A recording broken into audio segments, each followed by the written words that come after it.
Chapter 426. Snow Lotus of Elegance. Chu Yang muttered to himself unconsciously. Yes, it's Snow Lotus of Elegance. There are two flowers of Snow Lotus of Elegance, one black and one white. One is yin and the other is yang. Yin and yang complement each other. It can cure chronic diseases, cure terminal illnesses, increase martial power, and break through bottlenecks. Chu Feiling said. My wife and I each took half of it. Our injuries were healed in a short time. Moreover, our martial power improved greatly. Both of us broke through to second-grade emperor level. It's a blessing in disguise. Chu Yang sighed deeply. A blessing in disguise, haha. Chu Feiling smiled bitterly and said, my wife and I felt that our injuries were healed. So, we immediately rushed back. We killed more than a dozen enemies who were chasing us along the way. We didn't even have time to interrogate them. We rushed to that ruined temple. But the child was gone. Chu Feiling's voice was filled with grief. The child is gone. Chu Yang muttered to himself blankly. He suddenly felt that the hatred towards his family and his parents for abandoning him had disappeared at this moment. Both of us went crazy.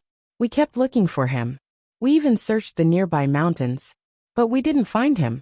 We returned to the upper three heavens after a long time. But that poor child has always been in our hearts for the past 18 years. It's as if a thorn has grown in our hearts. My wife missed him day and night. She looked haggard. Her martial power hasn't improved in the past 18 years. Instead, she fell from second-grade emperor level to first-grade emperor level. She even suffered from chronic chest pain. The entire clan treated us as a laughingstock. My father-in-law and mother-in-law viewed us as enemies. All these years. Chu Feiling sighed sadly. All these years, how can the word bitter be enough to describe it? Chu Yang was completely dumbfounded. There was no doubt that this person in front of him, this sworn brother of his, was his biological father. Chu Feiling sighed and turned his head. But he saw that Chu Yang's face was streaked with tears. He couldn't help but be startled. Brother, what happened to you? Boo-hoo. I'm so moved. Chu Yang wiped his tears and revealed a smile that was uglier than crying. Chu Yang's heart was tangled. He now had a strong impulse to immediately rush up and hug him, and tell this man who had suffered so much all these years. I am your son. I am the son you lost 18 years ago. But damn it. But he couldn't. Especially, the two of them had just become sworn brothers.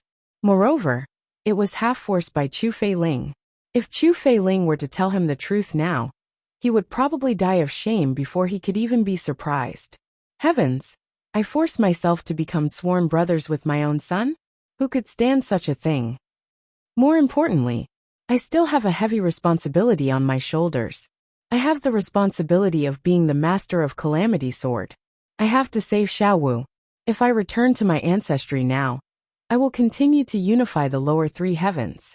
And I am afraid that my identity as the master of Calamity Sword will be exposed. Of course, he could trust his parents. But the problem was, the Chu family wasn't as united as before. Who knew who had ulterior motives in the clan? No matter who it was, if his identity as the master of the Calamity Sword was exposed, he would implicate the entire Chu clan and cause them to disappear. Acknowledging a son but causing the destruction of the clan was not a great joy, but a great sorrow. If he didn't give any reason for staying in the lower three heavens to develop, he was afraid that this old Wu and his mother would swallow him alive. At the very least, they would send a few experts to protect him. But how could the experts of the Chu clan hide from the eyes and ears of the big dominant clans? Wouldn't this be akin to exposing himself? Chu Yang was very conflicted. Sword Spirit, is there a way to cure this chest pain? Chu Yang asked the Sword Spirit in his mind anxiously. Chest pain? The Sword Spirit snorted. What kind of illness is this? It's just a knot of longing that causes the meridians to be blocked. That's all. Then, can it be cured with the complete version of the heavy pill? Chu Yang asked expectantly. That's my mother. Even if I can't acknowledge her for the time being, I have to make sure she's fine. Big brother. There's no need for that, right? The Sword Spirit shrieked. The incomplete version of the heavy pill has already cured this problem to the best of its ability. Using the complete version of the heavy pill is a complete waste of God's gift. That's a treasure that can raise one's cultivation by a whole realm. You can't continue to squander like this. No matter how rich our family is, it can't withstand such torment. The sword spirit was so heartbroken that he was about to cry. This is the most precious medicine in the entire lower three heavens. It's not a cabbage on the roadside. Even if it's a supreme being level expert, it'll still have a great effect after taking it. Raise one's cultivation by a whole realm. Chu Yang's eyes lit up. That's great. It can increase my mother's ability to protect herself. The sword spirit slapped his own mouth in regret. My mouth is so cheap. Why did I say this? Raise one's cultivation by a whole realm. Why didn't you say so earlier? Chu Yang asked in puzzlement. That can only be used by emperor-level experts and above. With your current cultivation, I can only store the medicinal efficacy after taking it. Otherwise, you'll turn into a pile of feces. The sword spirit snorted angrily. Chu Yang excitedly raised his eyebrows. Then he suddenly thought of something. I have to help the old man improve a bit. Otherwise, I won't be at ease with him being surrounded by danger every day. Can I have 2 heavy pills? Chu Yang asked. Then, I won't have a Mo Ching woos. The sword spirit rolled his eyes. This guy is addicted to squandering. Nonsense. Chu Yang said angrily. We have Jade Snow Spirit Ginseng Mysterious Ice Jade Paste, Mysterious Young Jade Essence and Vitality Spring Water. There are so many elixirs. Now we also have Sea of Flame Purple Crystal Ganoderma.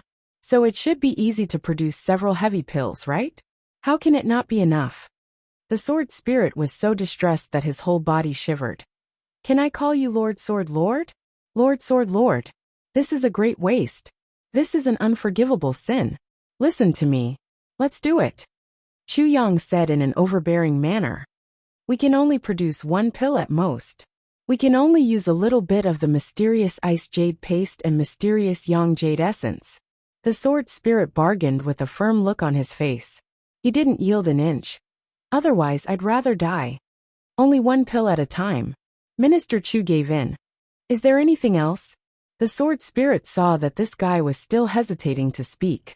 So he couldn't help but get angry. I have to give them 2 weapons, so that they can protect themselves. Chu Yang said with a greedy face. You also saw that the saber is a little soft. It's not very useful. I've already prepared it. The sword spirit angrily said. I knew that you would trouble me the moment I saw you crying over there. So I made them for you in advance. Take them. With a clang, he threw out a sword and a saber. You're a good person, Minister Chu said in a grateful manner. I would have given myself to you if you were a woman. I would have taken you as my wife. Get out of here. The sword spirit shivered and goosebumps appeared all over his body. He was a spirit, but he still felt his hair stand on end at this moment. There's one more thing. Can you make a few pills that can perfectly conceal one's strength and prevent others from seeing through one's cultivation? I owe you. The sword spirit looked up and sighed. Chu Yang proudly withdrew from his sea of thoughts. He opened his eyes and saw Chu Feiling in front of him. Chu Feiling was examining him with a concerned look on his face. Brother, wake up. Brother, what's wrong with you? What's going on? Why did my brother suddenly become absent-minded? I can't wake him up. Chu Yang quivered and woke up. He awkwardly coughed a few times. Now that he heard these brothers calling him with such sincerity, Minister Chu felt uncomfortable all over. Even his crotch felt as if his balls were being pulled. I can't keep calling you like this. My lifespan will be shortened, father. Well, I'm thinking, your real strength should be at Saber Emperor grade, right? Chu Yang smacked his lips and said, why haven't you thought of breaking through to Saber Monarch grade? Breaking through to Saber Monarch grade? Chu Feiling shook his head and sighed. How can it be so easy to break through to Monarch grade? Brother, you don't know that breaking through from Emperor grade to Monarch grade isn't as simple as breaking through from Revered grade to King grade. It requires the world's essence energy, one's own cultivation, chance coincidences and comprehension of the state of mind. None of these can be missing. Chu Yang nodded repeatedly and said sincerely, that since you've acknowledged that little brother, I know that. I have a gift for you. Chu Yang didn't know what to say. How to address himself. How to address him. These are all problems. Moreover, they are big problems. Call him big brother? Call himself little brother? Chu Yang's legs cramped just thinking about it, let alone calling him that. Yes, Minister Chu was used to being lawless. But he didn't dare to be careless in this matter. Motherfucker. This is no joke. Why do you need a gift? As your elder brother, I should be the one to give you a gift for our first meeting. What you said really makes me feel ashamed. Chu Feiling waved his hand. He felt strange in his heart. Why is this brother of mine suddenly stuttering? He said sincerely, brother, good brother. What you've given me is enough for me to repay you with my whole life. I can help you break through to monarch grade today. Chu Yang made up his mind and cut the Gordian knot. Chu Feiling was shocked. Eat this. Chu Yang took out a pill. Chu Feiling didn't have time to see what it was before he stuffed it into his mouth. It melted in his mouth. He felt a lingering fragrance in his mouth. His limbs and bones felt extremely comfortable. At the same time, a hot current and a cold current alternated in his dantian. They spiraled and rushed up in joy. At the same time, his head suddenly became ice cold. A sense of great meaning that he had never come into contact with suddenly rushed into his mind and surged in his mind. Chapter 427. At the same time, the meridians in his body suddenly opened up. Waves of tyrannical but warm spiritual energy of the world rushed into his body from every pore. It seemed as if a huge magnet had formed in his body, attracting the spiritual energy of the world to gather in his body. The impurities in his body were also discharged at this moment. Chu Feiling turned pale with fright. He hurriedly calmed himself down and sat down. He faced the sky with his palms and palms facing the sky. He tried his best to digest this sudden great fortune. He didn't know whether to laugh or cry. This brother is really impatient. He stuffed it into my mouth. However, he also knew that this was purely out of Chu Yang's good intentions. If he had given it to him, he wouldn't have accepted such a valuable gift. This was a heavenly treasure that had never been heard of before. The spiritual energy of the world and the medicinal efficacy rushed towards the bottleneck of the monarch level like stormy waves. The next moment, Chu Feiling felt that the unbreakable bottleneck of the monarch level that he had attacked many times had suddenly loosened.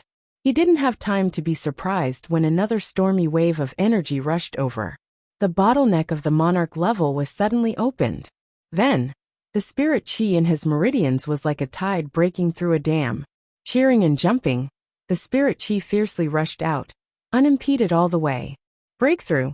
Breakthrough like this. The breakthrough that I've been dreaming of came so suddenly and without any preparation. Then, Chu Feiling opened his eyes wide. The spiritual energy has become more and more turbulent after the breakthrough. It has become more and more powerful. It rushed through his meridians at lightning speed for 10 cycles. Then, it rushed towards the bottleneck of the second stage monarch level. Damn! Chu Feiling's face turned red with excitement. Isn't this too big of a surprise? The bottleneck of a second-grade monarch level expert couldn't withstand the impact of that surging spirit energy flow. Then that spirit energy flow continued to spiral in his meridians. In fact, the medicinal efficacies were still violently rushing out of his dantian and formed a new power. Chu Feiling was shocked to the point of speechlessness. Third stage, fourth stage. It rushed to the peak of the fourth stage before it finally stopped. Then, his dantian became calm again, as if nothing had happened. Chu Feiling exhaled a long breath of foul air. He stood up and walked 2 steps. Then, he shook his arms and his vitality gushed out like a tide. The impurities that had been forced out of his body turned into powder in an instant. He shook his body, and all the powder fell to the ground. He had broken through. Moreover, Chu Feiling clearly felt that this elixir not only allowed him to break through, but also allowed him to comprehend some of the meaning of the Great Tao. What was even more strange was that it actually completely improved his spiritual realm. He had advanced by an entire realm. In other words, his state of mind had originally been at the Saber Emperor grade. However, it was now at the Saber Monarch grade. What did this mean? Chu Feiling was so excited that his whole body was trembling. This means that I only need to accumulate martial power, and I can smoothly reach the level of Saber Monarch. Furthermore, there wouldn't be any bottlenecks in this process. He turned his head and fixed his gaze on Chu Yang. His eyes were full of excitement. Suddenly, he clasped his hands and bowed to the ground. He then sincerely said, "Brother, I can't thank you enough for your kindness. Big brother, I really can't say any words of thanks." Tears flickered in Chu Feiling's eyes as he said this. Yes, this kind of great kindness was something that couldn't be expressed in words. Words couldn't express the weight of this friendship at all. Chu Yang was startled. He looked at his father's buttocks as he bowed in front of him. His scalp almost exploded. He hurriedly dodged to one side and spoke incoherently. What's this for? What's this for?" Chu Feiling straightened up and patted Chu Yang's shoulder. He took a deep breath and forcibly suppressed the excitement in his heart. Then he solemnly said, "Good brother." Chu Yang grinned and laughed awkwardly. "Well, by the way, that was just food. It's not a gift." Chu Yang stretched out his hand and pulled out a saber and a sword from his black robe. "This is for you." The saber's body was slender, and it shone with a cold light. It fell on the ground, and half of it was inserted into the extremely hard ground that had been burned by the raging fire for thousands of years. It flickered under the sunlight and reflected thousands of rays of cold light. The sword's body was delicate, and its shape was graceful. It was also inserted into the ground. It was obviously tailor-made for a woman. How can this be? Absolutely not. Chu Feiling repeatedly waved his hands. His face and neck were red. "If you continue like this, I'll leave. I don't have the face to stay here." His heart was moved to the point of no return. This sworn brother is really good. But isn't this a little too enthusiastic? Why does he act like he's emptying his belongings and throwing out these treasures without any regard for his own life? Even if we're sworn brothers, you can't be so generous, right? Chu Feiling also wanted to take out something in return. But when he looked at each item that Chu Yang took out, he sadly discovered that he couldn't take out anything. It's too embarrassing. "These aren't for you. Why are you so anxious?" Chu Yang rolled his eyes and said, "This saber is for you. As for that sword is for. Chu Yang said for a long time, but didn't dare to say, "It's for sister-in-law." He actually wanted to say, "It's for my mother." But he didn't dare to. It's for madam." Chu Yang sweated. "Ah, you're even giving it to her." Chu Feiling sighed repeatedly. "Brother, you're too considerate." Then his face turned serious, and his expression became resolute. "Then, I can't accept it even more." "What? You're looking down on me." Chu Yang simply threw a tantrum. "Either you take it away, or don't acknowledge me as your. Minister Chu wanted to slap his own mouth a few times. "Damn it, it's too difficult to speak today. I used to have a glib tongue, and I didn't bend my back when I challenged the world. But today, I can't even speak a complete sentence." "Okay." Chu Feiling sighed emotionally. "Anyway, one doesn't feel itchy when one has too many lice, and one doesn't have to worry when one has too many debts. I already owe enough, so I'll just owe more. That's right. I don't know if this sword that person will madam like it." Chu Yang obviously had a stuttering problem. "You're still calling her madam?" Chu Feiling rebuked. "That's your sister-in-law." "Ah." Minister Chu's forehead was full of sweat. He wiped it again and again, and his little face turned green. "Brother, are you feeling hot?" Chu Feiling asked with concern. Yes, very hot. The weather is really hot." Really hot." Chu Yang was in a difficult situation. The matter is done. I should go back." Chu Feiling looked at Chu Yang with some reluctance. He was somewhat anxious to return home. His old father was still lying in bed. How could he not be anxious? Besides, he couldn't stay here any longer. In front of this little brother, Chu Feiling clearly felt that he was shorter by a head. Always accepting other people's gifts. This isn't a good thing. It's really strange. Usually, you can't see the world's rare treasures and divine weapons in the upper three heavens. But this time, you can actually bring back a lot of them. "Wait." Chu Yang hurriedly stopped him. "You haven't taken away the filial piety I showed to my mother. Why are you in such a hurry? Is there anything else?" Chu Feiling looked at him in surprise. There's also this. Chu Yang took out a small bottle made of purple crystal from his bosom. Inside there was a spinning elixir. This is a special elixir for treating heart colic. If you take it back, not only can it clear away the chronic disease, but it can also increase your cultivation. It's the same as the one you just ate. Cough cough, I wanted to give you more, but I don't have much left. Chu Feiling was really shocked. Another one? But this one. I must have it. This concerns my wife's health. I must take it no matter what. But this elixir is so precious. Please tell Madam that there's no need to worry. She should relax. Her son will be found. Maybe her son is a young hero now. He's shining with heroism. Cough cough. Chu Yang said shamelessly. Besides, children and grandchildren will have their own blessings. This is also his life's chance. You should know that one can only rise above others after suffering. Maybe her son will be able to go home by himself someday. I hope so. Chu Feiling heaved a deep sigh and said, if my family's little dog can be half as good as you, if it can be 10 or 20% as good as you, my wife and I won't have any regrets in our lives. Little dog? The corner of Minister Chu's mouth twitched. He must be very promising. Moreover, he must be handsome and confident. He must be handsome and elegant. He must be young and promising. He must have a demeanor and temperament. Young ladies will be dazzled the moment they see him. Young Master Chu's face was very red, but he still spoke very fluently. Young Master Chu kept hypnotizing himself in his heart as he spoke these words. I'm Tan Tan, I'm Tan Tan.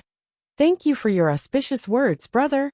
Chu Feiling carefully put away the purple crystal bottle in his bosom. He held a saber in one hand and a sword in the other.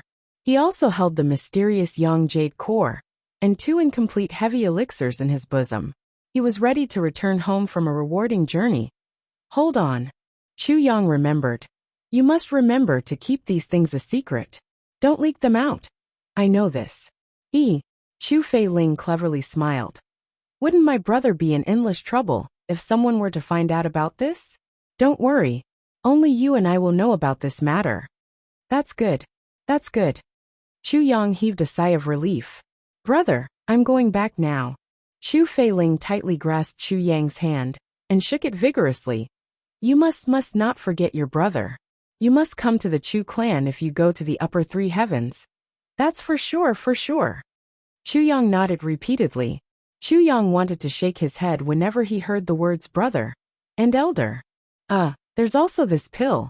It can shield your aura after you take it, so people won't be able to see your cultivation. Chu Yang looked at Chu Feiling as he walked away. Chu Yang was reluctant to part with him. Chapter 428.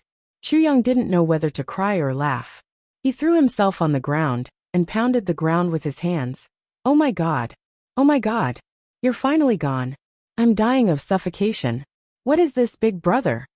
Chu Yang cried, laughed, and screamed for a long time. He vented his emotions hysterically for a while. Then he got up and looked at the surrounding scenery. He felt strange and lost. He suddenly felt empty in his heart. It seemed that he was missing something, but also seemed to have gained something. In short, his mood was extremely strange. After a long time he sat up. He supported his chin with his hands and was lost in thought. His mind was in a mess. It seemed that thousands of things were running through his mind at the same time. But he didn't have any specific thoughts. You're finally complete, the sword spirit in his mind sighed. Congratulations, Tribulation Sword Master. Your inner demons are gone. What's left is only some obsession. Complete? Chu Yang was stunned. He asked subconsciously. That's right. Being abandoned by your parents has always been your inner demon. Although you've never said it. But this deep hatred has always been in your heart. Perhaps you haven't realized it yourself. But every time you see someone else in front of your parents, you'll always feel jealous. So you're jealous of everyone. The sword spirit said ruthlessly. You didn't accept Wu Qian for this reason. This hatred can only be resolved by your parents. No one else can resolve it for you. If you keep this hatred, your inner demons will burn you to ashes when you reach the saint level and become a supreme martial artist. The sword spirit sighed in relief and said, But Even I didn't expect that your inner demons would be resolved so early this time. Well, Sword Spirit, do you think it's right for me to not acknowledge them now? Chu Yang had always been brooding. His parents had suffered for 18 years because of him. Even 10,000 heavy pills couldn't heal the pain in his mother's heart for the past 18 years. Chu Yang felt sad when he thought about their lives for the past 18 years. So he was much luckier than his parents. Although he was an orphan, he had a master. Moreover, he had always been full of hatred for this matter. There was no doubt that the days full of hatred were much better than the days full of despair, filled with love. That was because his mother's heart had been torn apart and bleeding for the past 18 years. How could an ordinary person endure that kind of pain? Yes, this is absolutely right, the Sword Spirit said with infinite certainty. Don't think that you're unfilial because you didn't acknowledge your parents. In fact, you'll be the greatest unfilial if you acknowledge them now. Filial. Unfilial. Chu Yang muttered. Tribulation Sword Master. The entire celestial layer is a responsibility that you cannot abandon. Even if you don't want to, fate will push you to complete it. The Sword Spirit said slowly. You don't have the ability to protect your family right now. Even if you don't do anything after you return to your family, there will be people who will investigate the origins of the Chu family's first young master. You're a disciple of Beyond the Heavens sect. You're an orphan, and you've transformed into King of Hell Chu. Then, you've become a sword king from an ordinary martial artist within a year and a half. Everything will be dug up. When the time comes, when the great dominating clans look for the Calamity Sword Master, the first person they suspect will be you, the Sword Spirit said. Even if they can't be sure that you are the master of Calamity Sword, they would rather kill 10,000 people than miss a single person, because the Calamity Sword Master has too much influence on them. They definitely wouldn't mind destroying an innocent Chu family. Sword Spirit sighed softly. You haven't come into contact with the big clans, so you still don't know how formidable and huge your opponents are. I only want to ask you this. Diwu Qingro is only a person sent by the Zhuge clan of the big clans. Is he difficult to deal with? Very difficult to deal with. Chu Yang nodded and admitted. His mood also became heavy. Diwu Qingro's fierceness can't be described with the word difficult. So, let's find the fourth fragment as soon as possible. Sword Spirit sighed and said. The only way is to find the fourth fragment of the Calamity Sword and improve your strength as soon as possible. Then, you can hide from the heavenly secrets. Let's take it one step at a time. Chu Yang pondered and said slowly. I want to know what will happen if I acknowledge my ancestors and return to the clan, and give up the responsibility of being the Calamity Sword Master? You can't give it up. The consequence of that would be, the great clans would destroy the Chu clan, and kill all your family members. You would be forced to walk the path of the Calamity Sword Master in order to take revenge. These are two paths. You can choose one. The Sword Spirit sneered. Chu Yang was stunned for a while. Then he spat and said, Fuck. I'll just hand over the Calamity Sword. I won't be the Calamity Sword Master anymore, okay? You think I'll hand it over just because you said so? Sword Spirit snorted mockingly. Why are you so capable? If you really do that, the Chu family will still have no way to survive. You should still be the Calamity Sword Master. Unless you die again. Chu Yang's hair stood on end. He hung his head and said dejectedly, Forget it. I won't acknowledge it first. The key is strength. Sword Spirit said lightly. If you have strength, you can acknowledge it. If you don't, you can hold it in. Hold it in for the time being, Lord Sword Master. Chu Yang was furious. He glared and said, If not, I'll beat you up. If not for the fact that you can't beat me, you'll beat me up? Sword Spirit laughed weirdly. Chu Yang had given away so many treasures today. Sword Spirit was very distressed. How could he not take advantage of this opportunity to hit him when he was down?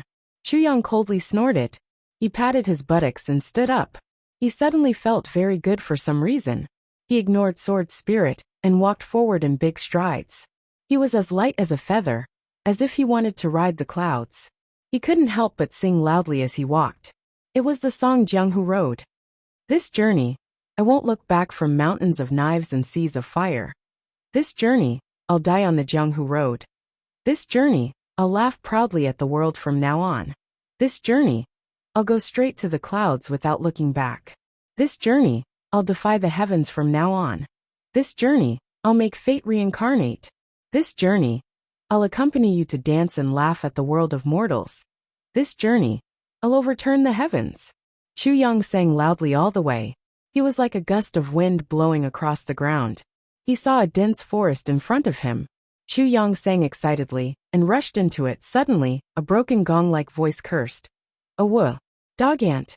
Which pervert is that howling? Motherfucker." He disturbed Second Master Ji's mood of taking a dump. He must be courting death. Chu Yang was startled. Then a meaningful smile appeared on the corners of his mouth.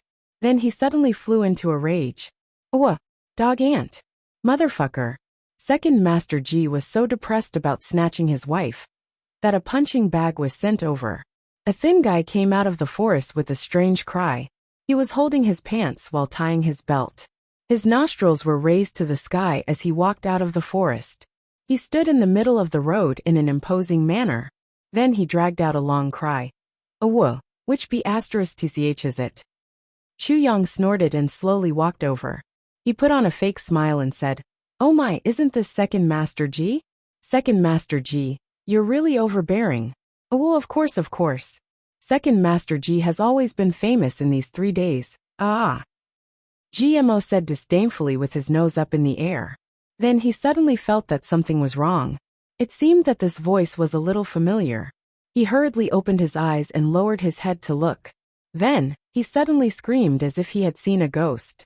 His legs left the ground, and he spasmed as if he had been electrocuted. "Ah, my mother, why is it you?"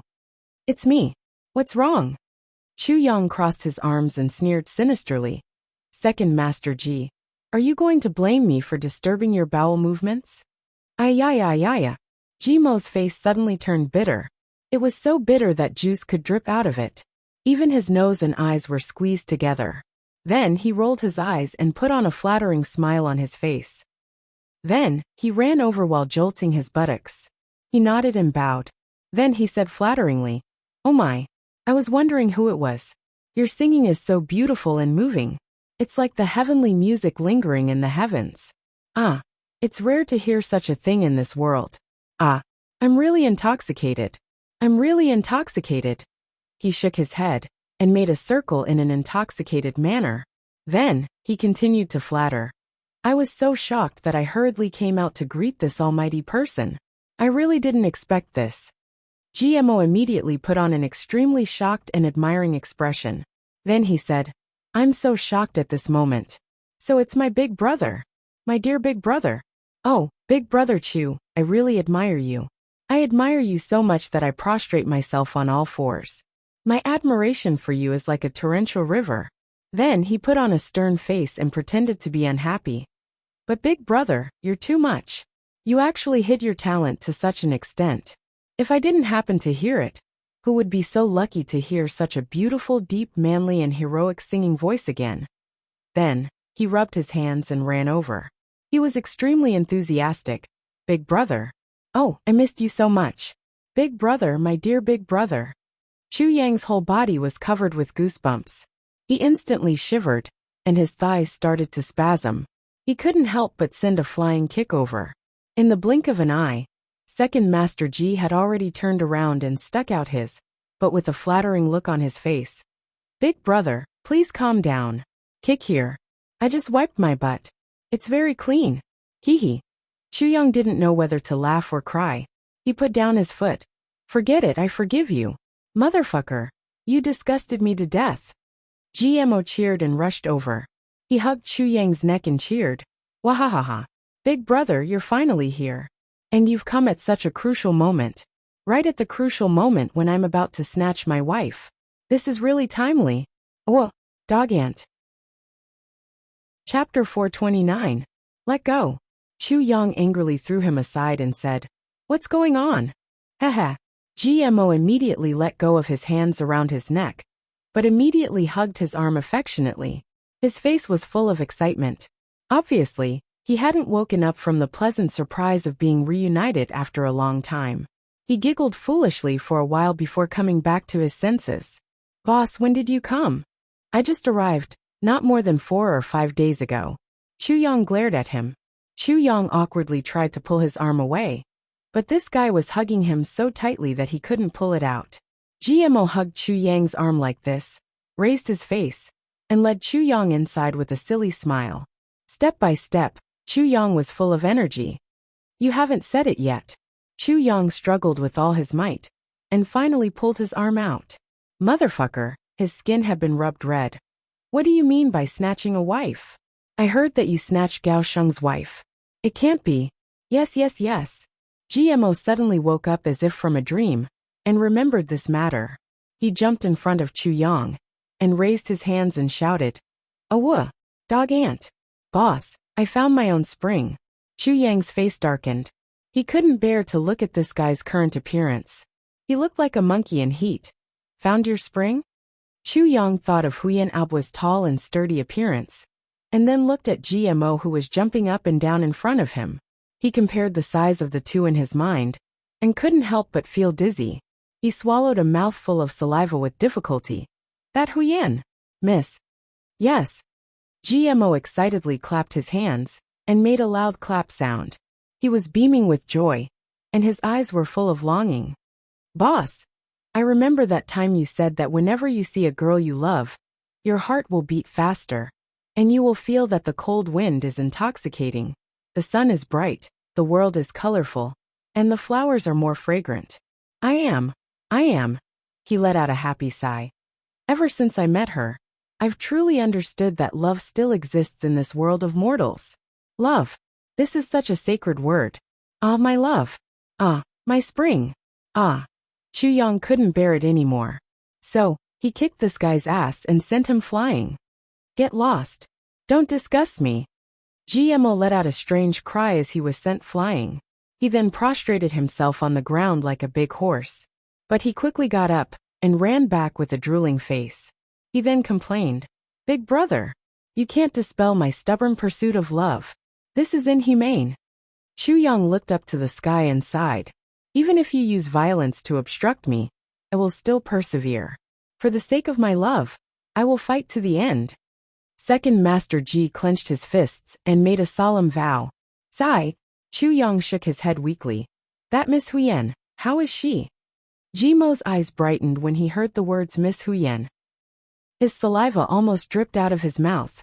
Then he spoke in a voice that was almost roaring. Beautiful. How beautiful. Every word he spoke caused his body to tremble violently.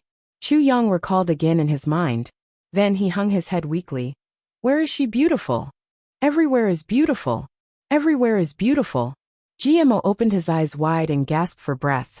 Then he narrowed his eyes. His face was full of fascination. Obviously, he was thinking of Miss Huyen, who he yearned for day and night. Big brother. You don't know.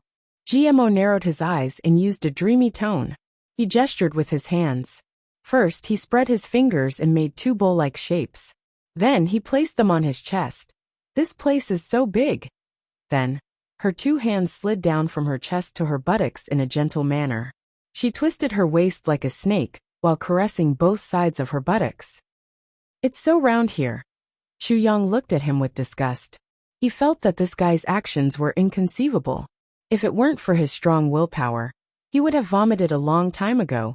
GMO pretended to be intoxicated. Also, I feel so safe when I'm with her. Chu Yang weakly shook his head and retched. Then he turned around and walked away. Big brother Chu, why are you going? GMO hastily jumped in front of him and blocked his path. He looked at him with hidden bitterness. This reaction of yours hurts a person like me who is immersed in the river of love. Chu Yang closed his eyes and said in a tangled manner, Second Master Ji, you know that I've been hurt by you since a long time ago. When you made your first expression and shouted spring. I'll change. GMO resolutely raised his hand. I'll change, okay? Chu Yang sighed and walked inside. What's going on? Tell me. If you continue to be so unruly, be careful that I don't join forces with the other brothers to beat you to death. Don't. GMO panicked. He eagerly followed Chu Yang and begged for mercy. I haven't seen you for a long time. Don't mention how excited I am when I see you. Look at me, big brother. King level. King level. Then he curled his arms and bulged his muscles. He looked at Chu Yang with a beaming face and winked flirtatiously. Chu Yang was completely helpless. Motherfucker. Why did I become sworn brothers with such a person? I've really met the wrong person. Be serious. Chu Yang couldn't bear it anymore and shouted loudly. The matter is, GMO immediately followed Chu Yang's advice and told him the story of his romance. It turned out that after GMO and Jiju had led the troops to Tsanglan battlefront, Grand Duke Jiju had led the troops to fight a few battles. After that, he had occupied a favorable position and set up camp. He had begun to recuperate. GMO looked at his elder brother drinking wine every day. He was drunk and slept. He was helpless when he woke up. Although GMO was also very lazy, he was still more diligent than his elder brother. Besides, he couldn't stand the disgust of facing Jiju every day. So, he volunteered to go out to hunt spirit beasts and hone his martial skills. Jiju had drunk too much at that time. He said in a daze, then get lost, so GMO got lost. Second Master Ji had gone out alone, and he had made a name for himself in Songlan battlefront. But, he had come across Huyan Abu's pink core when he had hunted a spirit beast not long ago. The two sides had quarreled over the spirit beast, so they had fought. Second Master Ji had been besieged by hundreds of beautiful women, and he had been defeated and captured. GMO had looked up at Chu Yang in embarrassment when he had said this. He then smiled in shame. Big brother, I've lost face for you. I was captured by a group of women, but those women were really tough. Motherfucker, they were all good men. Motherfucker. Continue. Chu Yang's face had darkened. He frowned and shouted. Yes, yes. GMO repeatedly promised. He wiped his sweat. Then he continued to speak. Huyan Abu didn't like Second Master Ji's lazy appearance after he had been captured. So, she wanted to teach him a lesson. She didn't want to do anything to him. She only wanted to beat him up and let him go. But Second Master Ji was heroic and unyielding. He didn't stop cursing for a day and a night. All the women of the Huyan clan, even the hens, had met with bad luck. Huyan Abu was tall and sturdy. She looked even more manly than a man. But, she was still an unmarried maiden. So she was the real deal. Therefore she burst into anger. She rushed to the place where GMO was being held, and beat him up ruthlessly. However, Second Master Ji had become more and more energetic. He had been roaring nonstop. He had been beaten black and blue all over his body. But he hadn't shown any mercy. Miss Huyan was also panting because of exhaustion. But Second Master Ji suddenly begged for mercy at this time. He even offered a condition. I'm thirsty. I won't curse as long as you give me enough water to drink. Chu Yang smiled when he heard this. I wouldn't have given him any water if it were me. However, Huyan Abu also felt very apologetic for beating the dignified second master of the Ji clan. So, she saw that GMO had the tendency to admit defeat. So, she wanted to take advantage of this situation to get off the donkey. So, she gave him some water to drink. She didn't expect that after GMO drank some water to moisten his throat, he would start cursing even more fiercely. His throat that had just been moistened was extremely loud and clear. Huyan Abu thought that she was as intelligent as a man. But she was tricked by this guy. So, she became angry out of humiliation. So she tortured GMO even more. But, Second Master Ji didn't care what she did. I'll curse you as long as you don't cut my tongue. I'll hit you if you let me go. However, GMO was the second master of the Ji clan. Huyan Abu didn't dare to kill him. So she could only beat him viciously. But the more she beat him, the fiercer GMO cursed. The two of them were actually wasting time. In the end, Huyan Abu still didn't let him go. But, she admired this man's stubbornness to the point of prostrating herself in admiration. How many of these pampered and spoiled sons are like GMO? Her fiancé Gao Sheng, who had been engaged to her since childhood, didn't even dare to take responsibility. He directly ran away. So the two parties involved were also confused. So they suddenly stopped beating and cursing. Then, Huyan Abu began to treat GMO's injuries. GMO felt dizzy. He didn't care if others beat or cursed him. But when others treated him well, he felt numb. He felt dizzy and enjoyed the beauty's grace for a few days. Then, the two of them unexpectedly fell in love with each other. That day, Second Master Ji was enjoying the great beauty Huyan's service. He couldn't help but feel dizzy and said, "It's so good. Whoever marries you in the future will be really lucky. You're also capable and good-looking. Moreover, you give people a sense of security." He didn't expect that Miss Huyan would unexpectedly reply, "Do you want this kind of luck?" Then GMO said, "I couldn't ask for more." After saying that, the two of them were startled at the same time. They thought at the same time, "Damn, this matter is feasible." Then, Miss Huyan talked about her engagement with Gao Sheng. After Second Master Ji heard it, he waved his hand heroically and said, "Damn it. Don't worry. I'll do him. You just wait to be my wife." As a result, Second Master Ji raised his voice and shouted, "There's trouble, and it's big trouble." Chapter 430. Young Master Gao Sheng of the Gao clan had always been dissatisfied with this marriage. In fact, he didn't hesitate to rebel against his clan, and went to the lower three heavens to hang out with Diwu Qingro. He didn't want to accept that he had such a fiancée. GMO had taken a fancy to Huyan Aobua. Moreover, both of them were happy with each other.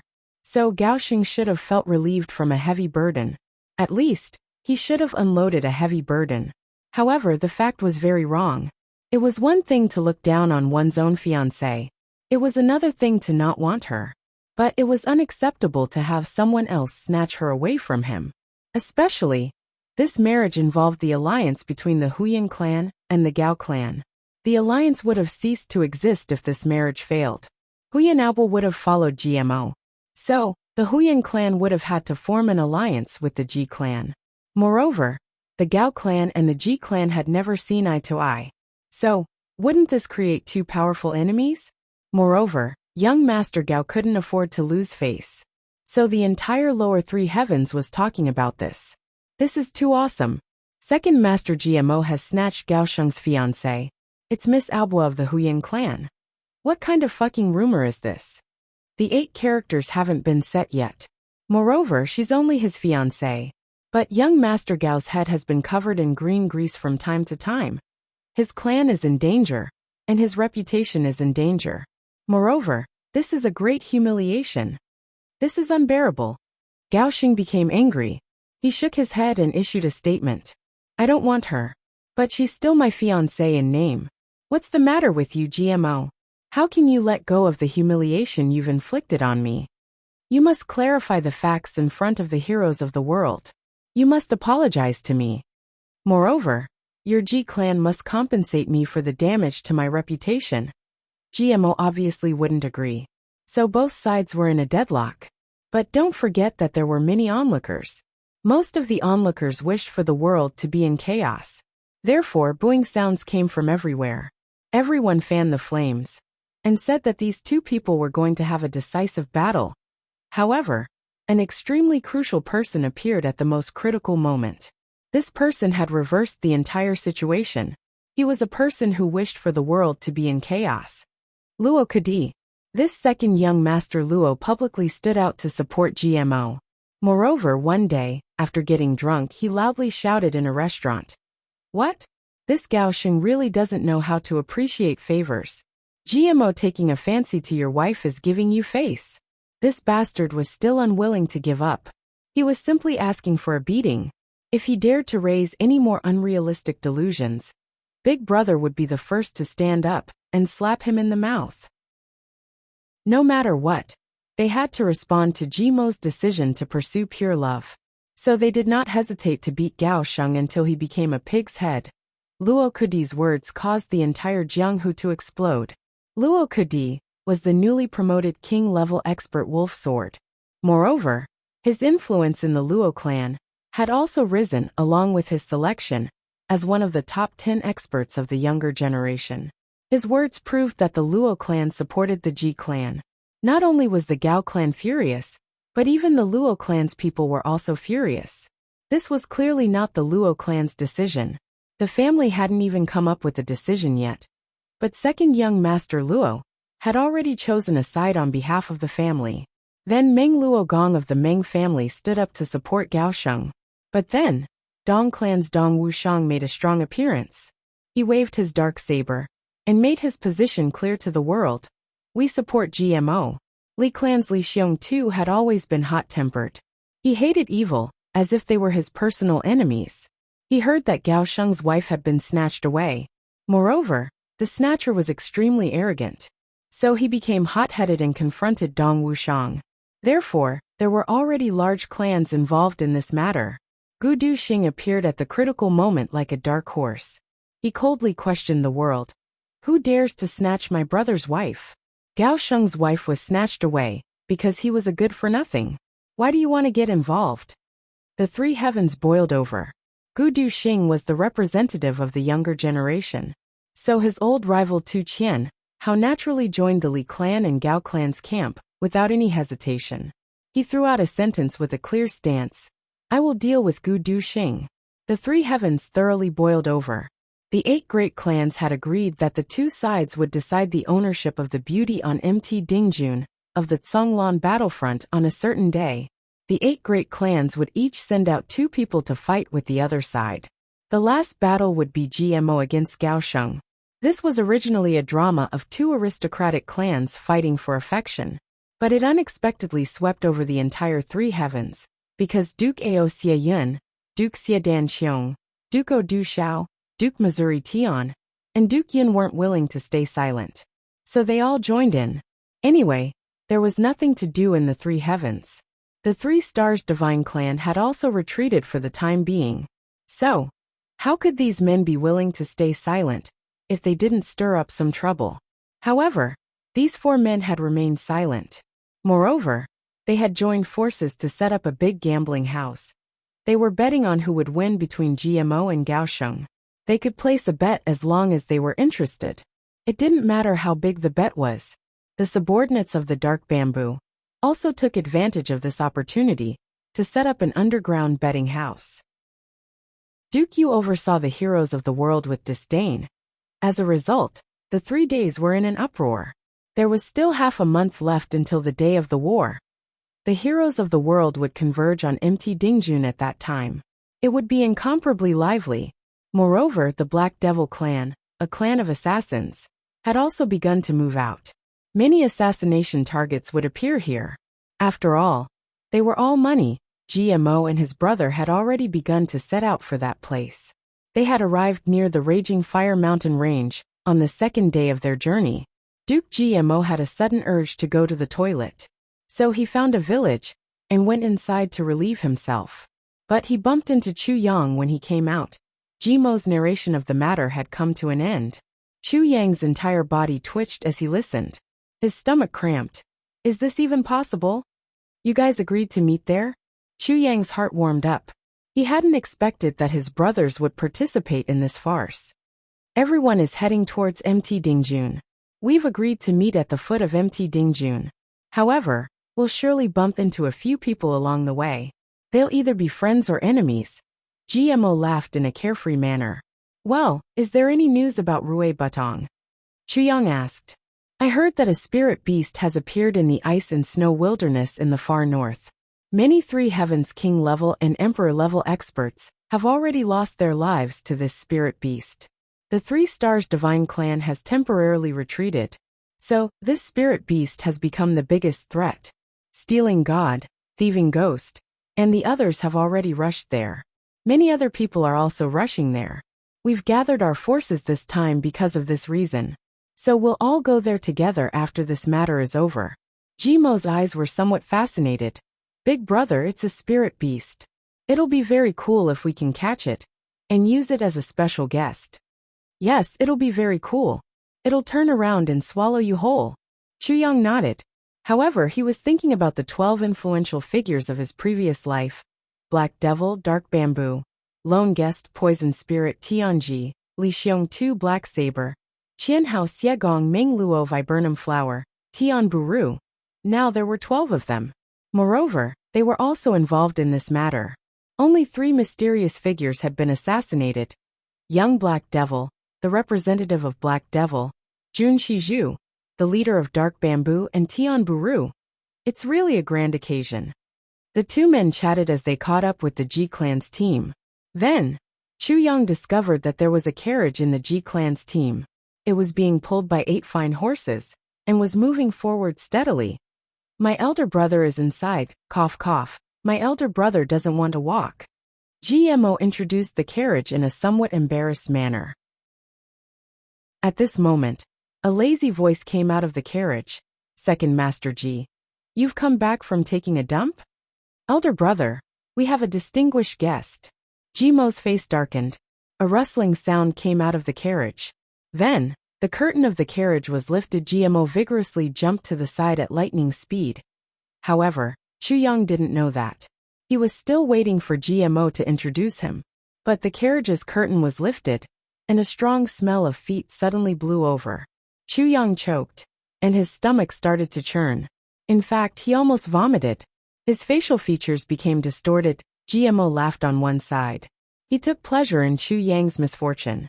Then he saw 2 big and smelly feet stretch out a hand.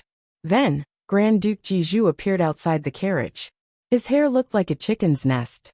His lapel was half open, and a tuft of black hair was exposed on his chest. His trousers were rolled up, and his 2 hairy legs were exposed. Then he got down from the carriage. This is... Jiju looked at Chu Yang and blinked. He felt that something was wrong. So he stretched out his hand, and pulled off a piece of booger from the corner of his eye. This is my big brother. GMO jumped up, and waved his hand to command. You guys get out of the way, get out of the way. Don't blow the smell here. I am Chu Yang. Chu Yang reluctantly revealed a smile. Hello, hello. Ayaya. Jiju enthusiastically held Chu Yang's hand, and shook it repeatedly. The famous brother Chu. Ayaya. Chu Yang was speechless. He felt that his palm was slippery and sticky. GMO looked at his big brother speechlessly. Big brother, when did I tell you? I clearly didn't say it. So what if you didn't say it? Jiju said casually. Since I am your big brother, I will be famous tomorrow. Chu Yang lowered his head speechlessly. Jiju chatted for a while, and quickly slipped back into the carriage. The wind outside is strong, and I need to take care of my skin. The carriage's curtain was closed. Chu Yang hadn't turned around yet. He felt that there was still a smell lingering around him. He looked around, but didn't find it. He raised his hands and smelled them. Suddenly, he turned his head and retched. His hands were full of the smell of feet. My big brother's habit. GMO said embarrassedly. He likes to scratch his feet. Chu Yang retched again. He lifted his foot, and kicked this bastard to the side. Then he snatched a water bag, and fiercely scrubbed it a few times. He looked at the carriage with hatred. Jimo's big brother is really a genius. Damn it. Damn it. Mo clan, backyard. Mo Qingwu went back to her room. She put a few gold coins into her pocket. Then she tilted her head and thought for a while. Then, she untied the bow on her head and put it in her bosom. Then she thought for a while. Then she took off her red clothes and changed into a green one. Chapter 431. Leave the clan. This was Mo Qingwu's persistent wish for more than a year. Especially after the marriage proposal a few days ago, Mo Qingwu had completely lost hope in her clan. She couldn't be protected here. She could only be used as a tool. Over the past year, Mo Qingwu had been naively hoping that her father would change his mind, and that her clan would be kinder to her. After all, it wasn't my fault that my 3-yin meridian was destroyed. I was the victim. I didn't want the clan to nurture me like before, but please at least treat me as a child of the clan. Even when the clan was nurturing me, I didn't offend anyone. I greeted everyone with a smile. Everyone praised me for being obedient. Why are they ignoring me now? She had been hoping for a year, but all she got was despair. The marriage proposal of the Meng clan had extinguished the last bit of light in Mo Qingwu's heart. She wanted to leave here. Leave here and go to Zhonglan battlefront. Brother Chu Yang's brothers are all there. I just need to find one. I will wait for Brother Chu Yang there. But I have never gone out by myself. This route needs to be carefully planned. Mo Qingwu spent a few days asking around. No matter what was in the house, she wouldn't take it away. First, it belonged to the Mo clan. She didn't want to take it away. Second, if she took it away, she was afraid that she would be discovered immediately. Even her most beloved scabbard was left at home. Everyone in the Emo clan knew that this was Emo Qingwu's most beloved treasure. As long as the scabbard was still there, Emo Qingwu wouldn't disappear. She thought for a long time, and tried her best to think thoroughly. Regarding this matter, she had been pondering in her little heart. She didn't discuss it with anyone. She took one last look at the room, and the scabbard on the pillow. Then, she walked out without any reluctance. Mother, I want to go out and play. Emo Qingwu looked at Madame Emo. These days have been so boring. Good. I will immediately send someone to accompany you. Madame Emo was pleasantly surprised. Her daughter had been more and more depressed and silent these days. She was also worried. Now that she finally proposed to go out and play, she could take it as a distraction. At least her mood would be better. There's no need for that. I'll just fly a kite in the nearby grassland. Then, I want to go to the Wild Goose River to look at the river water and play with the water. While I'm at it, I want to see if I can catch any fish. Emo Qingwu pretended to be light-hearted and smiled. Naughty, Madame Emo said angrily. You are already a big girl, yet you still want to play in the water and catch fish. She muttered to herself irresolutely for a moment before saying, All right, go, don't forget to come back early. It's okay. I have a few copper coins with me. I can still buy some things. Emo Qingwu took out a dozen copper coins and shook them. Haha, go ahead. Madame Emo did not take it to heart. Then, Mother, your daughter will leave now. Emo Qingwu looked at her mother and said softly. It never occurred to Madame Emo that the words mother, I'm leaving meant that her daughter was saying goodbye to her for a long time. She only stroked her daughter's hair and said sadly, Go and relax. Xiaowu, some things can't be forced. You have to understand the family. Emo Qingwu lowered her head. No one could see that the last bit of light in her eyes was quietly extinguished. Understand the family? You mean sacrificing me, right? I understand the family, but what should I do? She lowered her head and thought for a moment before walking out. Behind her, Madame Emo sighed softly. It was because of her poor aptitude that she was betrothed at an early age. She thought that her daughter was born with 3 meridians and would have a happy life. She did not expect that her daughter would have the same fate as her. Emo Qingwu walked out of the small courtyard briskly. She raised her small face and greeted everyone she saw. She smiled sweetly and walked out.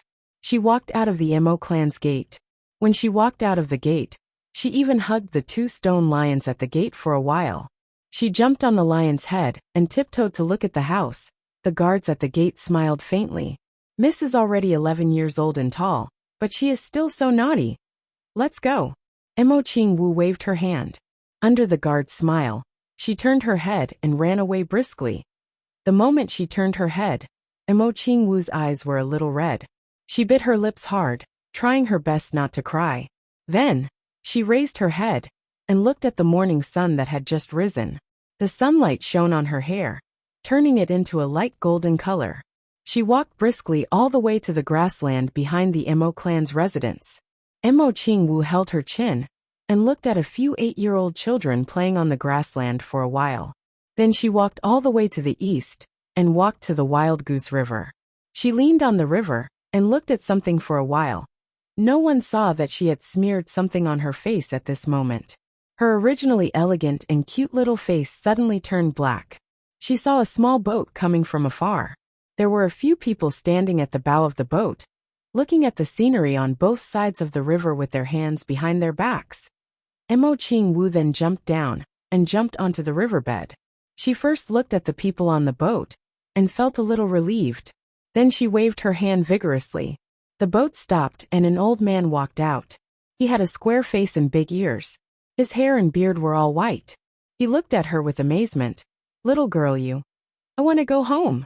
Emo Qingwu's little mouth flattened and her eyes were red. My house is right there.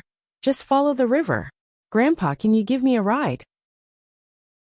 I'll give you money. As she spoke, she took out a pitiful amount of silver and looked at the old man pitifully.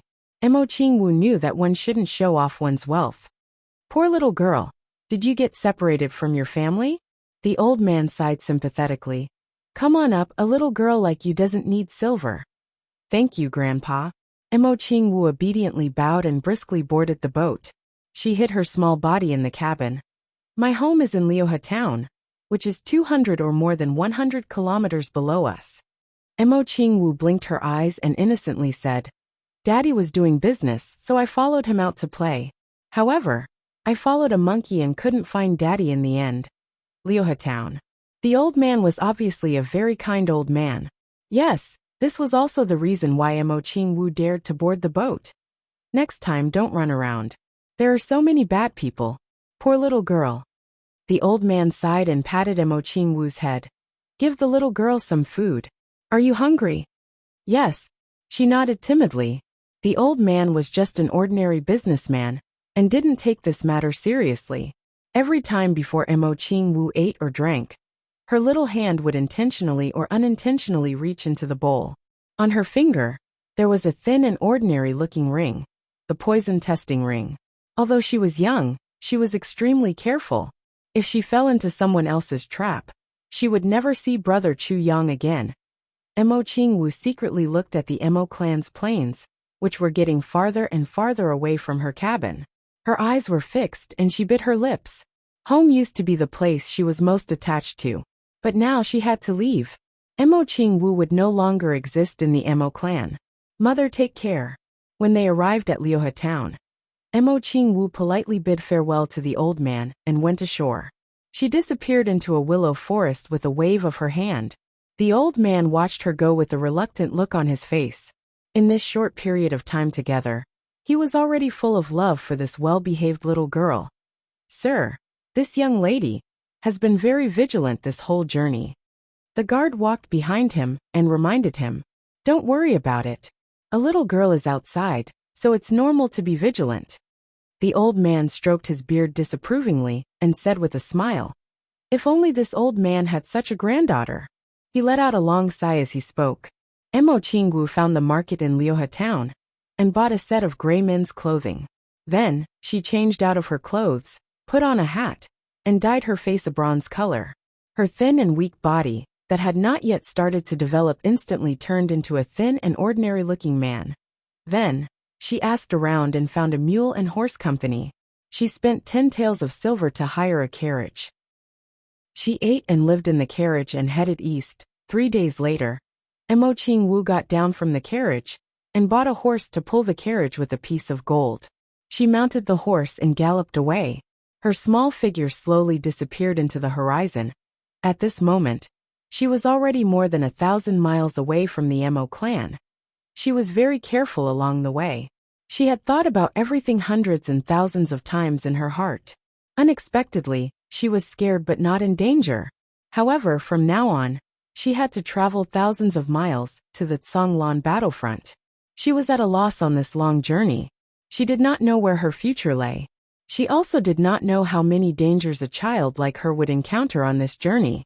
Spirit beasts, wild beasts, villains, robbers, thieves. She only knew that she had to go to the Zhonglan battlefront. That was her only hope. In her previous life, Mo Qingwu also ran away from home because she was forced to marry. In this life, she still walked on the same path. However, in this life, she ran away 2 years earlier than in her previous life. There was another difference. In her previous life, she did not even have the goal of going to the Zhonglan battlefront. After leaving the clan, she found a place to hide. Moreover, her heart was filled with despair. But in this life, at least she had hope and a goal in her heart. At this time, the Mo clan was already in chaos. Mo Qingwu had disappeared. She did not return that night. Madame Mo felt strange. Together with Mo Xingchun, she went to Mo Qingwu's small courtyard to check. When they opened the door, they saw that the room was in order. When they opened the bedroom door, they saw that the tattered scabbard was still as usual.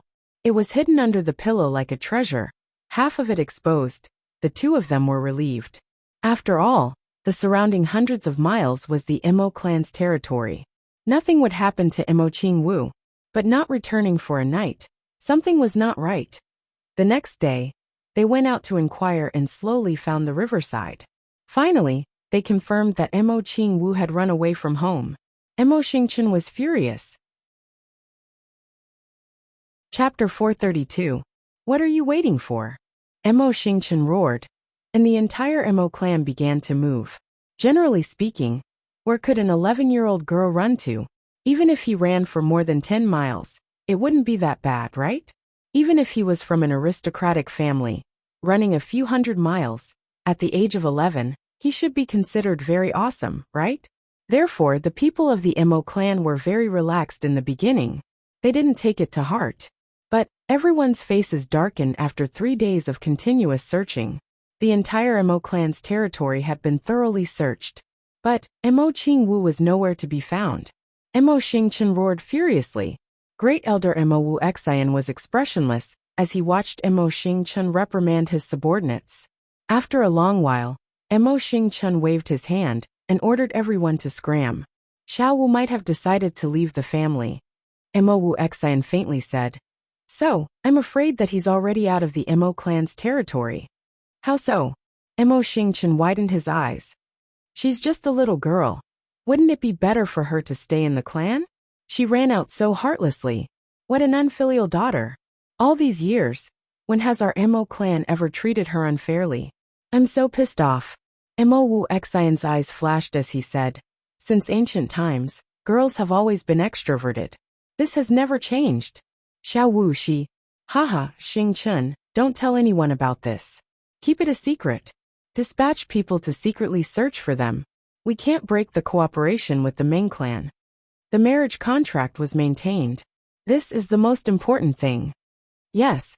After Mo Xingchen's anger subsided, he became worried again. But Xiao Wu ran out like this. The people of Jianghu are sinister. How dangerous would that be? So what if it's dangerous? A crippled Mo Qingwu. Even if you are worried about her, what can you do? That's all she can do for the family. Mo Wuxian said coldly. The most important thing is that you have to look at the family's interests. Even if Xiao Wu doesn't come back, Meng Luo hasn't seen Xiao Wu, right? He could just find someone to replace him. Our Mo clan should have a lot of girls of this age. I understand the Grand Elder's meaning. Mo Xingchen was silent for a moment. Yes, if it's a replacement, we have to act now. We have to be prepared just in case. Mo Wuxian's skinny face broke into a smile. It won't be good if we get exposed. Yes. I have to say, Xingchen, the way you teach your children is still lacking. Mo Wuxian heaved a long sigh. Then he said in an exasperated tone, look at your son, and look at your daughter. 2 of them are fighting for power and profit, and one of them doesn't care about her upbringing. She doesn't know how to repay her family. She runs away from home when things don't go her way. With that, he let out a long sigh and left in a huff. Mo Xingchen sat there in a daze for a while. Before his face suddenly contorted, he raised his palm and slammed it onto the table. With a crash, the rosewood table turned into a pile of powder. He muttered to himself, what do you mean by 2 sons fighting for power? That's because my son is outstanding. If others wanted to fight for it, would they be able to? What do you mean my daughter only suffered a small blow? First, you beat someone down from heaven to hell. And then you fished him out of hell to make use of him. The price is a lifetime. Who would be able to bear it? Motherfucker. My mother is my daughter because I'm her father. Who do you think you are? Mo Xingchen's face twisted. I can scold her, but others can't. Humph. Of course, he didn't dare to say these words out loud. Even if I know your hardships, when you come back, this old man will still teach you a good lesson. Mo Xingchen said and left in a huff. Ever since Mo Qingwu rode a fast horse, she was afraid that her family would catch up with her and bring her back. Apart from the necessary rest, she had been riding as fast as she could, hurrying along at the fastest speed possible. After a few days, it was already getting more and more desolate, and the pedestrians on the road were also getting fewer and fewer. But how could Mo Qingwu's delicate body withstand continuous riding? Although she tried her best to bear with it, the inside of her 2 big legs had already been scraped into a bloody mess. She really couldn't ride a horse anymore. Mo Qingwu could only rest for a while, bandage her wounds and change to walking. With every step she took, she frowned. It's said to be roaming the Jianghu, roaming the Jianghu.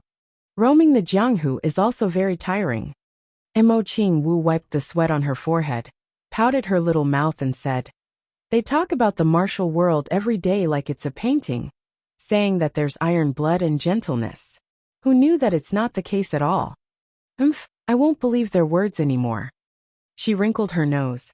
"I didn't see anything else, just feel that there are a lot of mosquitoes. And it's very lonely." She grumbled as she hurried along. At this moment, a cloud of dust rose from behind, and a troop of cavalry swept over like a hurricane. The riders on the horses were all dressed in black armor and black robes, like a huge dark cloud, madly sweeping over. Mo Qingwu hurriedly pulled her thin horse to hide by the side of the road. The troop of horses rumbled past her, and the riders on the horses didn't even look at her from the corner of their eyes, and swept past like a gust of wind. Then a gorgeous carriage, pulled by 8 handsome black horses, galloped away, their manes flying in the wind.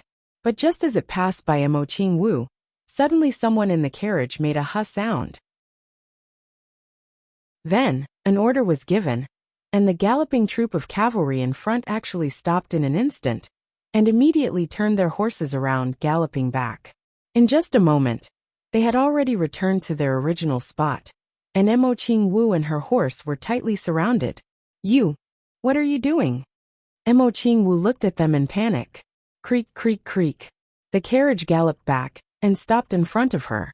Mo Qingwu clearly felt a strong aura pouring down from the carriage, and faintly felt that there was a pair of sharp eyes looking at her from the carriage. All the riders, including the war horses, were silent at this moment. After a long time, a voice slowly came out from the carriage. The voice was cold and stern. "An 11-year-old martial master? Very interesting." Mo Qingwu's body tensed up, and she forced herself to be afraid, and asked weakly, "Who are you?" "Who am I?" The person in the carriage laughed coldly, and suddenly said sternly, "I'm asking you now, who are you? What's your name? Where are you from? Where are you going?" The voice was cold, and revealed a sense of absolute authority, clearly showing that if you don't answer well, your head will fall to the ground. Mo Qingwu was intimidated by a strong aura, and almost couldn't lift a finger. Even her own thoughts seemed to be imprisoned, and she couldn't help but speak the truth. But at this moment, a feeling of resentment suddenly rushed from her chest. I was bullied in the clan, and no one looked up to me. Now that I'm out, I actually meet someone who can bully me as he pleases? Was I, Mo Qingwu, born to be bullied? Suddenly, a strong feeling of rebellion rushed up, and her mind suddenly became clear, and she said, "My surname is Chu. My name is Chu. Little Yang." Little Yang. The voice of the person in the carriage didn't change, but it made people feel a little amused and surprised. "Where are you from?" "Liuhe Town." "Where are you going?" "To Songlan Battlefront." "What are you going to do there?" "Looking for someone." Mo Qingwu suddenly felt that she was speaking more and more fluently. "Looking for who?" "Looking for my brother." "Who is your brother?" "My brother is called Chu Deong." The person in the carriage suddenly sneered and said slowly, not bad at all. A 10-year-old kid can actually lie in front of me, and you're actually speaking more and more fluently." "I didn't." Mo Qingwu said in a panic. "I didn't lie." "Didn't lie?" The person in the carriage smiled faintly. "Since you didn't lie, then let me ask you. Are you a man or a woman?" "Man." Mo Qingwu's little face turned pale. "Man?" The person in the carriage snorted coldly, and suddenly said in a stern voice, "Men, take off his clothes and see if he's a man or a woman." No, I'm a woman, a woman, a woman."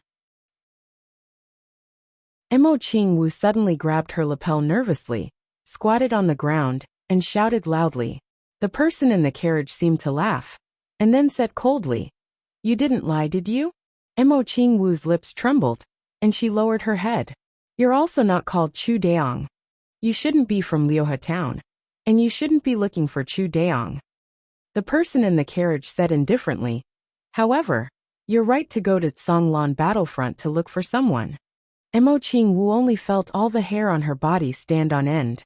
"And the person you're looking for?" The person in the carriage said indifferently, Should be called Mo Tianji, right? Isn't that right, Miss Mo Qingwu? Mo Qingwu's hair stood on end. This person actually knows my identity? She thought that the person in the carriage was a ghost, and suddenly screamed, "Who are you?" "Mfa." The person in the carriage didn't answer and said, "I heard that the Mo clan's young miss ran away a few days ago, and I didn't expect to see her today. I really didn't expect that an 11-year-old girl like you would actually run 4,500 miles alone. It's really not easy." Then, he became silent as if thinking about something, and then said crisply, "Bring her in. Such a windfall delivered to our doorstep, how can we not take it? When this matter is over, send people to separately look for Mo Tianji and Mo Xingchen, and let them each pay the ransom. The base price is 20 million taels." A voice inside said, "This isn't right. After all, she's just a child and quite pitiful. Even if we find her, we'll just send her home." That cold and harsh voice said resolutely, "No. Who is Mo Xingchen? Why should I send him back when I find her? He doesn't deserve to take her back without spending a single cent from me. Mo Tianji also doesn't have this right." He snorted and said, "Not taking anything, that's even more not our style." Mo Qingwu was sent into the carriage, and she saw that the spacious interior of the carriage was actually covered with the snow-white fur of an ice bear. There was a tea table on both sides, and on one side of the tea table, there was a zither, and on the seat sat a gentle young girl, her starry eyes intoxicated. Opposite her was a black-clothed woman, and she was about 30 or 40 years old. She had willowy eyebrows, starry eyes, and black hair like clouds.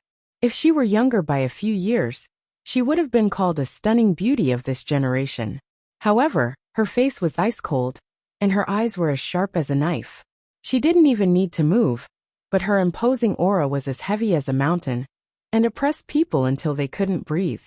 At this moment, she was coldly sizing up Mo Qingwu, and said in a dense voice, "Miss Mo may have heard of my name. I'm called Jun Shizhu." Chapter 433. Jun Shizhu. Mo Qingwu almost jumped up. She couldn't help but open her small mouth. He was tongue-tied. "This woman is Jun Shizhu." Mo Qingwu couldn't be blamed for being surprised. It was mainly because this name was too famous in the three heavens. The leader of the Dark Bamboo, the alliance master of the three heavens underworld forces, Jun Shizhu. In the three heavens, this name that exuded an aura of elegance and carried a bit of the style of a hermit was actually a symbol of terror. The Mo clan was rich and powerful. However, they had always kept a respectful distance from the Dark Bamboo. They had never interfered with the Dark Bamboo's business. They would retreat whenever there was a conflict of interest. They couldn't afford to offend him. I had heard that the Wanlu Alliance used to be a big underworld organization. Its leader was surnamed Wan, and his name was Wanlu Dan. However, Wanlu Dan had turned into an egg ever since Jun Shizhu had risen to power. And the Wanlu League also became the finished league. The entire Wanlu League had tens of thousands of people, but they were uprooted and destroyed by the Dark Bamboo within half a year. It was said that the massacre caused the entire three heavens to tremble. However, the most surprising thing was that Jun Shizhu didn't personally go into action. The one who had attacked was the #1 expert under Jun Shizhu's command, Dukyu. Dukyu took care of everything, no matter if it was planning intelligence or leading the troops in battle. Dukyu was a mysterious person who wasn't inferior to Jun Shizhu. It was said that Dukyu had single-handedly killed his way into the headquarters of the Wanlu Dan, and he had chopped down the emperor-level expert of the Wanlu Dan. Then, he had killed nearly 30 king-level experts of the Wanlu Dan. He had gotten tired of killing them, so he had eaten a meal at the headquarters of the Wanlu Dan. Then he had strolled out of the headquarters in a leisurely manner. As soon as he walked out, he immediately ordered the general attack. The Wanlu League was like a group of dragons without a leader, and their army was defeated like a mountain yamen. The Dark Bamboo had become the overlord of the underworld after that battle. Mo Qingwu had heard the name of Jun Shizhu more than a dozen times. So, she was already familiar with this mysterious and powerful person. But today, when he finally met him, he had a feeling that meeting him in person is far better than hearing about him. This woman is really amazing. It was such a hot day, and Mo Qingwu was in a sealed carriage. But she was sitting next to Jun Shizhu. Jun Shizhu wasn't circulating her martial power. But Mo Qingwu could still feel a slight chill. Miss Mo, it's been hard on you. Jun Shizhu coldly looked at Mo Qingwu and gently shook her head. I don't like children who lie. But Mo Qingwu suddenly recalled the other party's words about kidnapping and extortion. She couldn't help but plead. But I don't want to go back to the clan. That's not for me to decide. Your father and brother have the final say. Jun Shizhu gently leaned back and indifferently said, 20 million taels per person. So that's a total of 40 million taels. You can go back if they want you to. But you can stay with me if they don't want you to go back. As he spoke, he suddenly asked inadvertently, but you're the eldest daughter of the Mo clan. Why don't you want to go back? Boo-hoo. Mo Qingwu was reminded of her sad past. Big drops of sparkling and translucent tears fell down from her eyes. I don't want to go back. Boo-hoo. If I go back, they will force me to get married. The clan needs allies. I don't want to get married. Mo Qingwu cried very sadly. Get married. Jun Shizhu was obviously startled.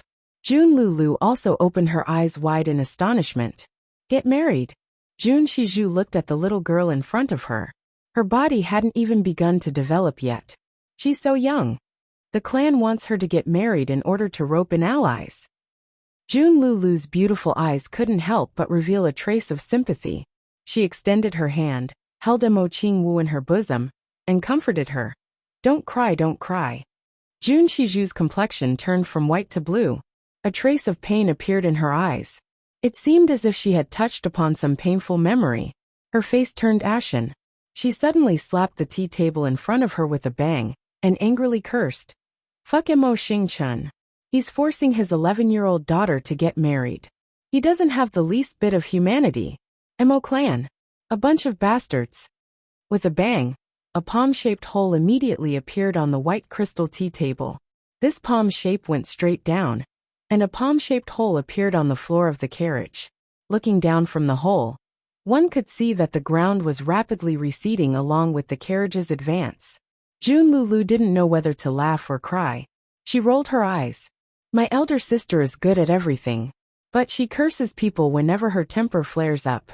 Moreover, she curses in a very manly manner. Jun Shizhu's complexion turned ice cold. Her chest heaved up and down. It was clear that she was angry because of what Mo Qingwu had said. In fact, the Mo clan only wanted Mo Qingwu to get engaged. This was completely different from getting married. But what did Mo Qingwu know now? Jun Shizhu felt that the Mo clan was worse than a dog or a pig in her heart. What does it mean for an 11-year-old girl to get married? Needless to say, this is inhumane. Moreover, this is the biological daughter of the Mo clan's clan lord, Mo Xingchen. Her biological father is forcing his daughter to get married at the age of 11 for the sake of the clan's interests. This is a bastard to the extreme. Elder sister, you see. Jun Lulu's heart was overflowing with sympathy. She felt Mo Qingwu's thin and weak body trembling in her arms. And she couldn't help but feel a strong desire to protect her. Humph. The anger in Jun Shizhu's eyes receded like a tide. She insipidly said, we'll carry out the original plan. But Mo Tianyun will also be involved. Let Mo Xingchen, Mo Tianji, and Mo Tianyun send 20 million each. Tell them that one of them must take out all the money. No, all three of them must take out the money. Kill the hostage, if even one of them is missing.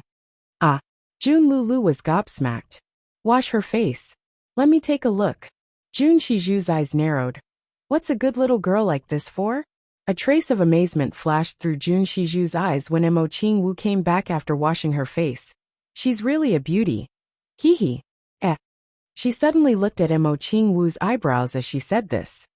Young Miss Mo, come here. Let me take a look at you. Jun Shizhu beckoned her. Oh. Mo Qingwu timidly complied. Then she obediently walked over. She was young and had been captured. But she had a clear feeling that these two women wouldn't harm her. Jun Shizhu looked at her and finally nodded in satisfaction. Then she felt strange again. It's strange. Her eyebrows are full of yin. This is a 3-yin body. So she must have 3-yin meridians. Are the people of the Mo clan blind? Are they all fucking senile? Such a genius with 3-yin meridians wants to get married at the age of 11? I really don't get it. My 3-yin meridians are already crippled. Mo Qingwu timidly said. Crippled? Nonsense. Jun Shizhu was startled. Then she berated her. It's really crippled. Here I am. Mo Qingwu stretched out her hand and pointed. The people of the Black Devil clan once chopped my 3-yin meridians. And my 3-yin meridians were crippled. Oh, how can your eyebrows still gather yin when your 3-yin meridians are crippled? Jun Shizhu pulled her over and placed her hand on her wrist. Then she operated her martial power to examine her. She couldn't help but nod. Your 3-yin meridians are indeed crippled. No wonder the Mo clan gave up. But why is this so strange? She withdrew her hand and frowned. She pondered hard. This shouldn't be the case. Her 3-yin meridians are crippled. So the yin energy on her eyebrows should dissipate immediately. So why hasn't hers dissipated? She thought for a while. Then, she grabbed Mo Qingwu's hand and examined it carefully. A long while passed. Then she suddenly withdrew her hand at lightning speed. She sucked in a cold breath. Did someone treat you? Yes. Mo Qingwu innocently blinked her eyes. Who? I heard from elder brother Chu. That person is called Du Shiqing. Mo Qingwu almost blurted out Chu Yang's name. Du Shiqing? Jun Shizhu rolled her eyes. Who else could it be if he didn't have this ability? No. Mo Qingwu also blinked her eyes in astonishment. Really no. That's not right. Jun Shizhu frowned and pondered. Elder sister, what's wrong? Jun Lulu asked with a smile. Someone put a trace of a strange power in her damaged 3-yin meridians. And it's because of this power that her 3-yin meridians are still intact, even though they've been crippled. This will increase her pain a lot. But she'll recover her exceptional talent once she's cured. She frowned in bewilderment. Her 3-yin meridians would have been destroyed forever if it hadn't been for this mysterious power. But this power clearly left a trace of hope for her recovery, even though this hope is extremely slim. Hope? Jun Lulu was puzzled. It's equivalent to having no hope. Anyway, I can't think of any solution with my knowledge and experience. It would be useless, even if she were to eat all kinds of wonderful medicines. Jun Shizhu knitted her brows. But why would that person leave such a trace of hope? He's so powerful. So he should have known that there's no hope. Powerful? Jun Lulu was startled.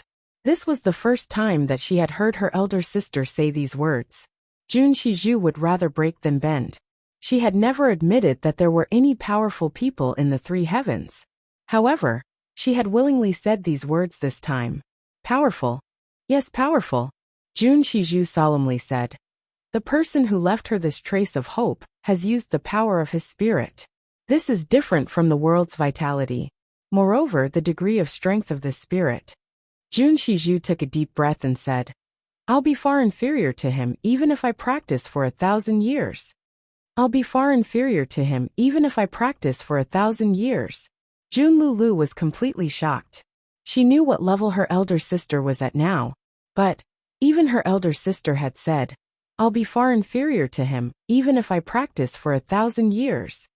So, the strength of this person who had left Mo Qing, a trace of hope could be imagined. Supreme. Jun Lulu only had these 2 words left in her heart. Not necessarily. He may not necessarily be a supreme, Jun Shizhu said in a heavy tone. Then, a doubtful and uncertain look flashed in her eyes. In fact, there was even a trace of perplexity in her eyes. She then said word by word, this kind of spirit power.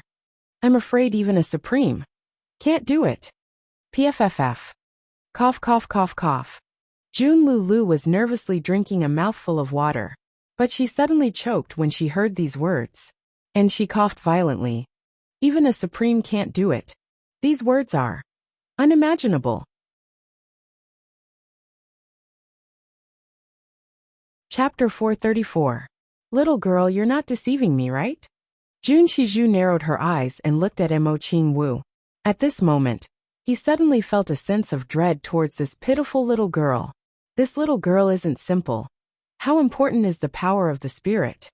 The power of the spirit is the foundation of everything for a powerhouse. But a powerhouse who can't even reach the level of a supreme-level expert has consumed his own spirit power to leave a glimmer of hope for this little girl. The reason for this is thought-provoking. Jun Lulu wasn't the only one who was flabbergasted. Even Jun Shiju's heart was in turmoil. Think about it carefully. Is it true that no one has treated you? Jun Shiju stared at Emo Qingwu's eyes. Emo Qingwu blankly shook her head. Her eyes were clear and innocent. Jun Shiju was defeated by her clear eyes. She sat back on the brocade couch and rubbed her brows. Then she muttered to herself, "That's right. Little girl. You wouldn't have felt anything if such a powerhouse didn't want you to know about it. Then everything would be over. Elder sister, I've thought of a possibility." Jun Lulu finally finished coughing. She frowned and pondered. Then her eyes suddenly lit up. "What possibility?" Jun Shiju asked in a heavy voice. "I guess a peerless genius must have passed by after little sister Emo got injured. Moreover, he must have come to her rescue." Jun Lulu analyzed. But this genius immediately discovered that even he couldn't do anything about the destruction of her 3 meridians, so, for the sake of the face problem. Yes, for the sake of the face problem, he didn't appear. Jun Shiju frowned and pondered. She then understood everything. Similarly, for the sake of the face problem, this genius left behind a wisp of his spirit power. And he went to the ends of the earth to find a solution. He would have come back to help her heal her 3 meridians, if he had found a solution? I think so. Jun Lulu nodded affirmatively. It's reasonable to think so. Jun Shiju looked at Emo Qingwu and suddenly asked, "Young Miss Emo, you didn't return to the clan. Did you not understand the clan's decision?" Emo Qingwu tightly pursed her lips. Her eyes flashed with hatred. "Do you hate them?" The look on Jun Shiju's face became even more profound. Emo Qingwu suddenly remembered her father's heartlessness, her mother's helplessness, her elder brother's persecution, the great elder's callousness, and the heart-wrenching pain of having her treasured saber taken away. She couldn't help but shed tears. She couldn't say the word hate. But the look in her eyes had already explained everything. "Tell me about it." Jun Shiju's complexion softened. Jun Lulu lovingly held Emo Qingwu in her arms and comforted her in a soft voice. Emo Qingwu's eyes turned red. She couldn't help but start to sob. She felt Jun Lulu's kindness. But she also felt that her heart was full of grievances. So she almost couldn't breathe. So she started to speak intermittently. The more Jun Shiju heard, the weirder her complexion became. In fact, it seemed as if she was rolling around while holding her belly. Ha ha ha ha. Jun Shiju looked at Emo Qingwu and sized her up from left to right. It seemed as if she had found a peerless treasure. She couldn't help but burst into loud laughter. "Elder sister, what are you laughing at?" Jun Lulu was puzzled. She was somewhat rebuking Emo Qingwu at the same time. She was overflowing with sympathy as she listened to Emo Qingwu's story. But she hadn't expected that her elder sister Jun Shiju would laugh so happily. This little sister is so pitiful. But you're still laughing while listening to such a cruel experience? You don't have any sympathy, right? Emo Qingwu puffed up her cheeks and looked at Jun Shiju angrily. "Haha, I'm not laughing at you. I'm laughing. Ha ha ha, I can't help it." Jun Shiju kept laughing. And she stopped after a while. Jun Lulu and Emo Qingwu were looking at her, as if they were looking at a monster. "I am laughing.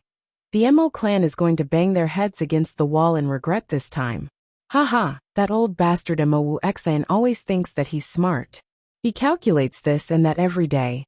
He even calculates his own scheme. Emo Xingchen's face is even more shrewd. He thinks that his wisdom is unparalleled. He doesn't care about anyone in the upper 3 heavens." Jun Shiju was laughing so hard that she was rocking back and forth. This was the first time she had laughed so happily in so many years. It wasn't because of anything else. It was because this matter was simply too hilarious. These 2 bastards must have never thought that they would have taken away an opportunity to lead the Emo clan to the upper 3 heavens. They would have forced away the #1 treasure of the upper and lower heavens. Jun Lulu thought for a while and couldn't help but giggle. Jun Shiju's words were very reasonable. Which expert had left behind such a wisp of his spirit power? It wasn't because he was bored. His unwillingness to admit defeat in dealing with difficult and complicated diseases obviously couldn't explain the purpose of leaving behind such a precious spirit power. There must have been only one purpose. He had taken a fancy to Mo Qingwu. Or, he had taken a fancy to Mo Qingwu's aptitude. Therefore he would have come back.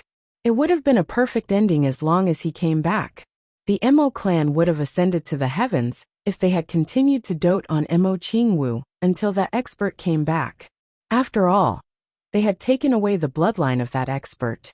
So how could they not give him some benefits? Such an expert would have been enough for the Mo clan to enjoy endlessly even if he had only left behind a little something between his fingers. Moreover, Mo Qingwu would have acted coquettishly for the sake of their old relationship. If she acted coquettishly for her beloved disciple, that would have been a peerless weapon to deal with such an expert. He would have been able to do whatever he wanted in the upper three heavens, with his strength far surpassing that of a supreme-level expert.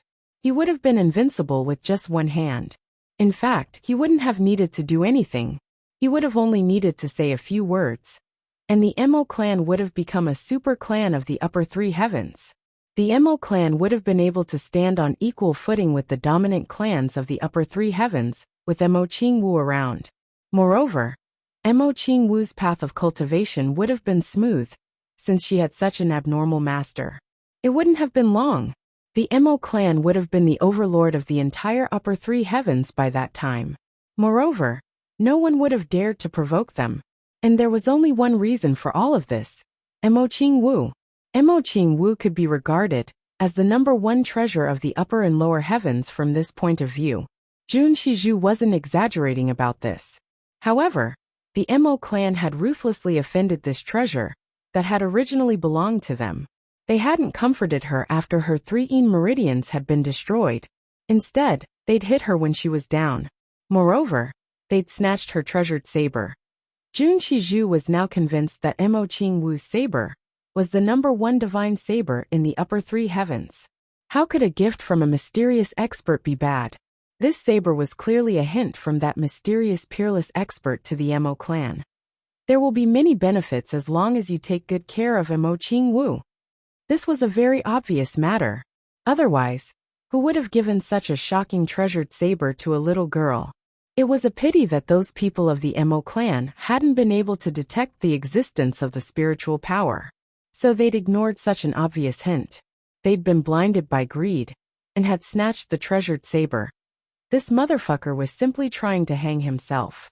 He was simply impatient to the extreme. Moreover, he'd gone from bad to worse. He'd even forced an 11-year-old girl like Mo Qingwu to get married. Perhaps the Mo clan wouldn't be able to survive if that expert were to find out about this. It had to be said that Jun Shiju's guess was completely opposite. The so-called peerless expert that they'd guessed didn't exist. The spiritual power that had been left behind in Mo Qingwu's body was a wisp of power that the sword spirit had left behind to preserve Mo Qingwu's 3 meridians. Mo Qingwu didn't know about this. Chuyang also didn't know about it. The sword spirit had done this so that the tribulation sword master wouldn't have any regrets in his life. Especially, this was Mo Qingwu.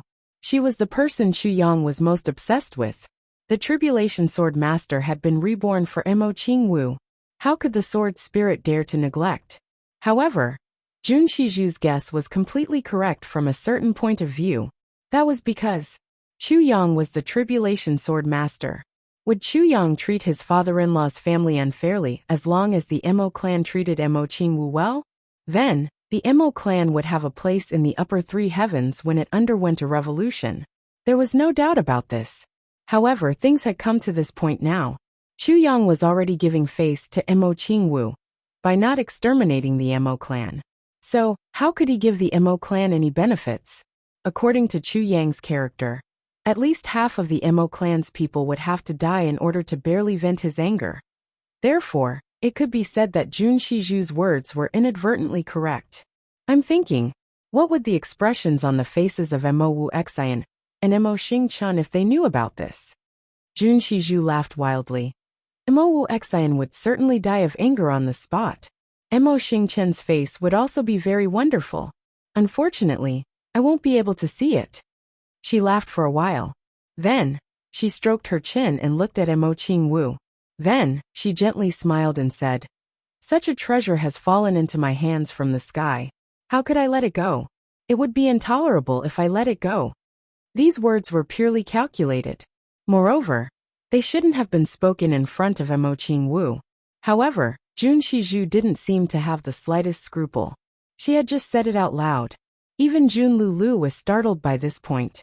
This little girl looks delicate and pitiful. But she's very crafty.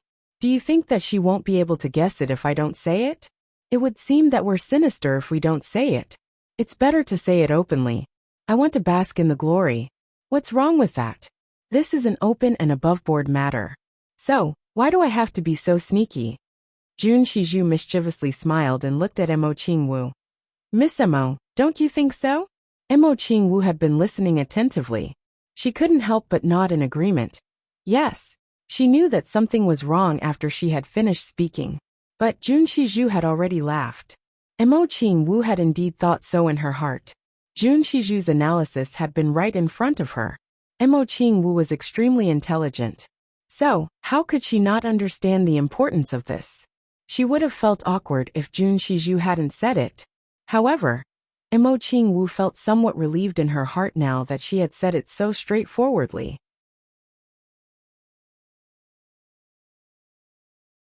Chapter 435. A true villain is not to be feared, because all his overt schemes are not schemes, but overt schemes. The most frightening thing was the fake monarch. Jun Shiju was also helpless. She also wanted to make a fortune in secret. It wouldn't be difficult for her to conceal her wealth from Mo Qingwu today. However, that expert would come in the future. How could such a peerless expert not see that she was small in comparison? That would only backfire on him. Perhaps the dark bamboo would be destroyed because of this. Therefore, after thinking for a long time, she decided to be honest with him now. We are the underworld forces. And isn't this what the underworld forces pursue? Jun Shiju said, "Let those fake monarchs cry. This is how I am. Miss Mo, you have nowhere to go for the time being.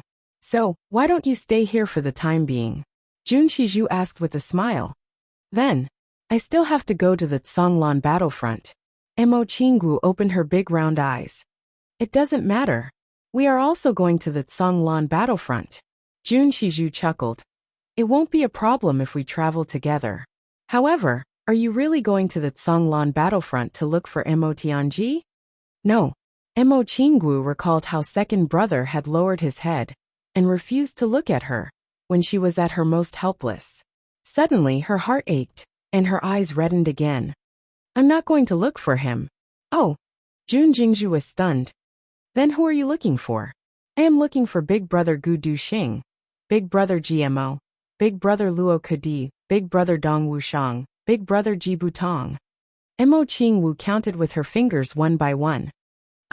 Jun Shiju, I didn't think that this little girl would have such a wide circle of friends. She even has 4 of the top 10 new young experts. Moreover, she also has the sole successor of the stealing god and thieving ghost.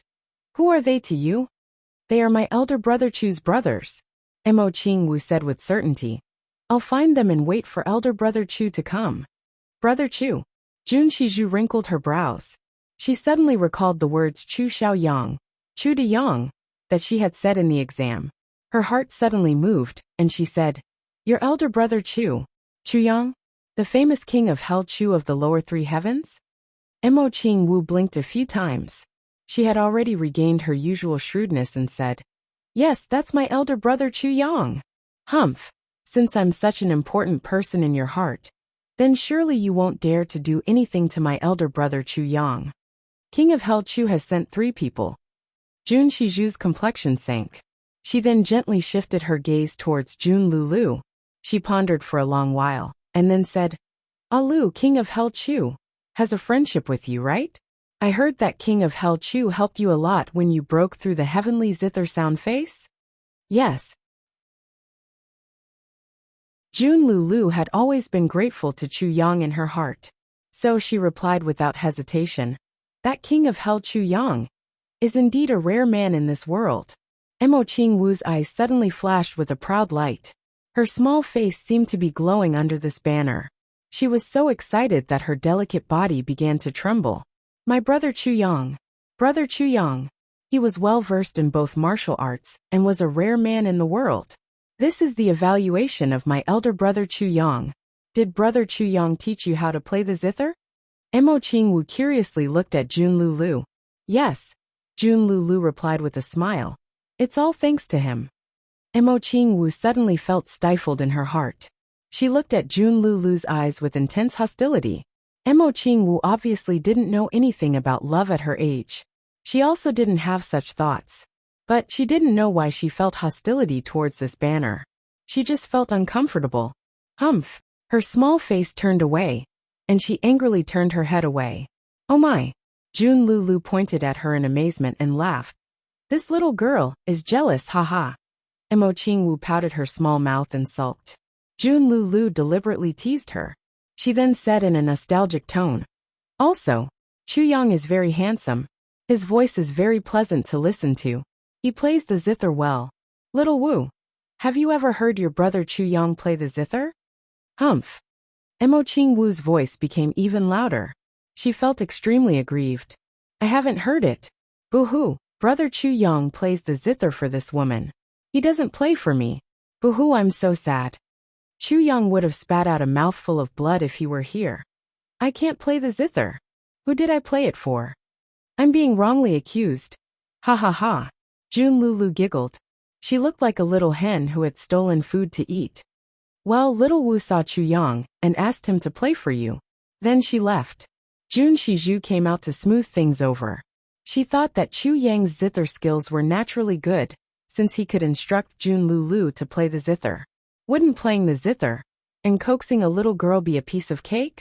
Little did he know that these words had put King of Hell Chu in an awkward situation, where he was at the end of his rope and had nowhere to go. Mo Qingwu's eyes lit up. Well, elder sister, since this is the case, should we stop extorting money from the Mo clan? Should we cancel our original plan? Jun Lulu glanced at Mo Qingwu. She stopped laughing and asked Jun Shizhu. Oh, that won't do. Jun Shizhu flatly refused. She coldly said, we are a force of the underworld, so we can't lose our position as an underworld force. Ah. Jun Lulu blinked. She was extremely surprised. Mo Qingwu also blinked her eyes in confusion. But, wouldn't little Wu have to return the money to them once they get it? Perhaps, they would force her to get married once she goes back. Jun Lulu was somewhat anxious. Ah Lu, you've been with me for so many years. How can you not recognize our position? Jun Shizhu helplessly frowned and said, Who am I? I'm Jun Shizhu. The Mo clan wants to take her away after getting the money? How can they let her go so easily? Jun Shizhu held Mo Qingwu in her arms. She mischievously smiled. Little Wu is such a treasure. How can I return her to them? That would be a dream. You won't return her. Could it be that you want to eat 10 million for free? Jun Lulu was surprised. This isn't good, right? Because we are an underworld force. What is an underworld force? This is an underworld force. Jun Shizhu said in a profound manner. Jun Lulu was obviously confused and disoriented. Elder sister, you often say that even a thief has a moral code. Yes, even a thief has a moral code. This is my moral code. Jun Shizhu glared at her. What I get is my moral code. What's the matter? Ask 3 people, and tell them that I Jun Shizhu have said so. Who dares to say that I'm wrong? Jun Lulu was left speechless. It seems that elder sister is determined to blackmail the Mo clan. This is also a way to vent little Wu's anger. Humph, they cruelly bullied and mistreated my darling little Wu. So how can they not pay the price? Jun Shizhu changed the topic and gave an extremely far-fetched reason. However, Mo Qingwu's eyes lit up. She suddenly felt that Jun Shizhu had become a bit more cordial. Jun Lulu was dumbfounded. Tell me about King of Hell Chu. Little Wu is also very interested in him. Jun Shizhu said with a smile. Mo Qingwu's eyes lit up. This elder sister looks fierce. But she's actually a good person. She knows what I want to hear. King of Hell Chu? Jun Lulu stared blankly for a moment. She recalled the street corner with Chu Yang. Then, she sorted out her thoughts and started to speak. Jun Shiju listened in silence. Then, she suddenly interrupted and said, "So, Chu Yang has 5 sworn brothers. Gu Duxing, Luo Kudi, and Gmo Dong Wushang, Rui Butong, right?" "Yes." Jun Lulu thought for a moment and affirmed. These people are very famous now. They clearly have a bright future ahead of them. But, you haven't noticed that 3 of these brothers of Chu Yang are the second duke of their respective big clans. Im Butong is the younger brother of Stealing God and Thieving Ghost. He's free to do as he pleases in the 3 heavens. And Gu Duxing was tantamount to a hired thug of the Gu clan when he became sworn brothers with Chu Yang. And Gu Duxing became the young clan lord after the 2 dukes of the Gu clan died in an accident. Jun Shiju's eyes flashed with brilliance. They are all such characters, why? Jun Lulu was startled. She hadn't thought of this. King of Hell Chu. It seems that his ambition isn't small. His ambition is very broad, Jun Shiju coldly said. However, she had wrongly accused Chu Yang. After all, these people had been roped in by Gu Duxing. That's not necessarily the case. After all, King of Hell Chu's strength is still very small. And his brothers are included as well. They are in the limelight now. But they can vanish like smoke overnight if we deliberately deal with them. Jun Lulu thought for a moment, and said with uncertainty. Not necessarily. Jun Shiju pondered. Jun Lulu remained silent. Mo Qingwu blinked her big eyes. She was still pondering over what Jun Lulu had said. Elder brother Chu Yang, King of Hell Chu, used thunderous methods to subdue Iron Cloud. Wanli broke through the continent alone. He stirred up the world by himself. Elder brother Chu Yang is awesome. Elder brother Chu Yang is the most awesome. Mo Qingwu's eyes flashed with light. Her heart was infinitely satisfied. It seemed that she had also felt the same way about those world-shaking things that Chu Yang had done. She felt extremely glorious, and extremely proud. Jun Shiju snorted, and closed her eyes to rest. However, he was thinking in his heart, there are only 2 people in the lower 3 heavens who can benefit from this if that mysterious expert comes. One is King of Hell Chu, who is about to come up from the lower 3 heavens. As for the other one, as long as I operate well and win over Mo Qingwu, it will undoubtedly be me. But, how to deal with Chu Yang? Is he an opponent or an ally? This is a problem. That Chu Yang isn't simple either. Jun Shiju quickly began to calculate. What will the consequences be if I kill Chu Yang? What will the consequences be if I maintain a good relationship with Chu Yang? The aura on her body was somewhat cold and murderous for a while. Then it was somewhat warm like a spring breeze. Her aura had changed in an instant. However, Mo Qingwu's heart was full of lively thoughts. It seems that there is no danger for the time being.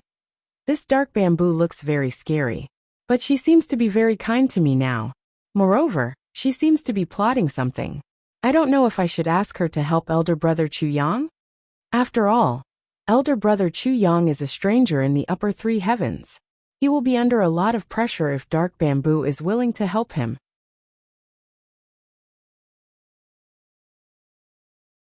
Chapter 436. The wind was whistling outside as the carriage continued to move forward. There were 3 women in the carriage. Some were old, and some were young. All of them were thinking about their own matters. Reporting to Minister Jun, the 3 letters for the Mo clan have already been sent out. A voice came in from outside. Jun Shiju nodded indifferently, and replied with a Jun Shiju opened her eyes after a long while. Then she said, Alu, send an order to Duke Yu. Tell him to adjust the betting odds of Gmo's victory to 1-5. Ah. Jun Lulu was startled so high. Yes. Jun Shiju gently nodded. Then, she thought for a moment and said, find a way to transfer the hidden bid to the open bid, after adjusting the odds of the hidden bid. And Duke Yu will give up the banker. He will let Ao Xia Yun, O Du Xiao, Mo Tian Yun, and Xia Dan Xiong become the main bankers. She thought for a moment and said, let him continue to bet on Gmo's victory after he gives up the banker. In short, the higher the betting odds, the better. Jun Lulu was even more bewildered. GMO, and the others' chances of winning aren't high, and it'll be even more difficult to deal with them now. Moreover, the banker will make a big profit if they lose. So, why would elder sister give up such a huge profit? Jun Lulu was at a loss. This was a huge bet that had gathered all the aristocratic clans of the three heavens. The profit was unimaginable. So Jun Shiju wanted to give it up? Give up such a huge profit?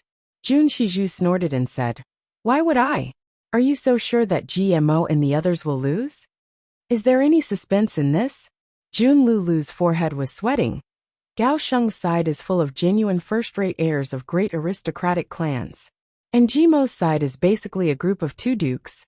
Moreover, these people are among the top 10 experts of the younger generation. It's clear at a glance who will win and who will lose. Haha. Jun Shiju faintly smiled and said, "In addition, mobilize another 500 million silver taels. And bet on Jimo's victory on the last day of the bet."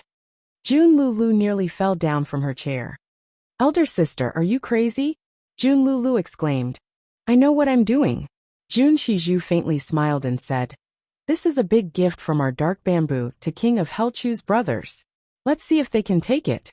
Jun Shiju had already made up her mind at this moment. "I will make friends with King of Helchu at all costs." However, Jun Shiju had a precondition for doing so: GMO and the others must win. If GMO and the others were still defeated after paying such a huge price, then it would be a complete loss. Not only would they not be good people, but they would also lose money and become enemies. It was a huge gift. Jun Lulu was so shocked that she couldn't speak. Where did her elder sister's confidence come from? Giving up the banker of the gambling house, taking out 500 million taels of silver, and lowering the odds of winning. This was equivalent to throwing out 1.5 billion taels of silver. Although she knew that her elder sister had always been bold, this time, her boldness was really a little too much. Jun Shiju shook her head when she saw the doubt on her younger sister's face. She then comforted her. "Don't worry. GMO will win." Jun Lulu was stunned. "This, elder sister Alu, where are we going?" Mo Qingwu tilted her head.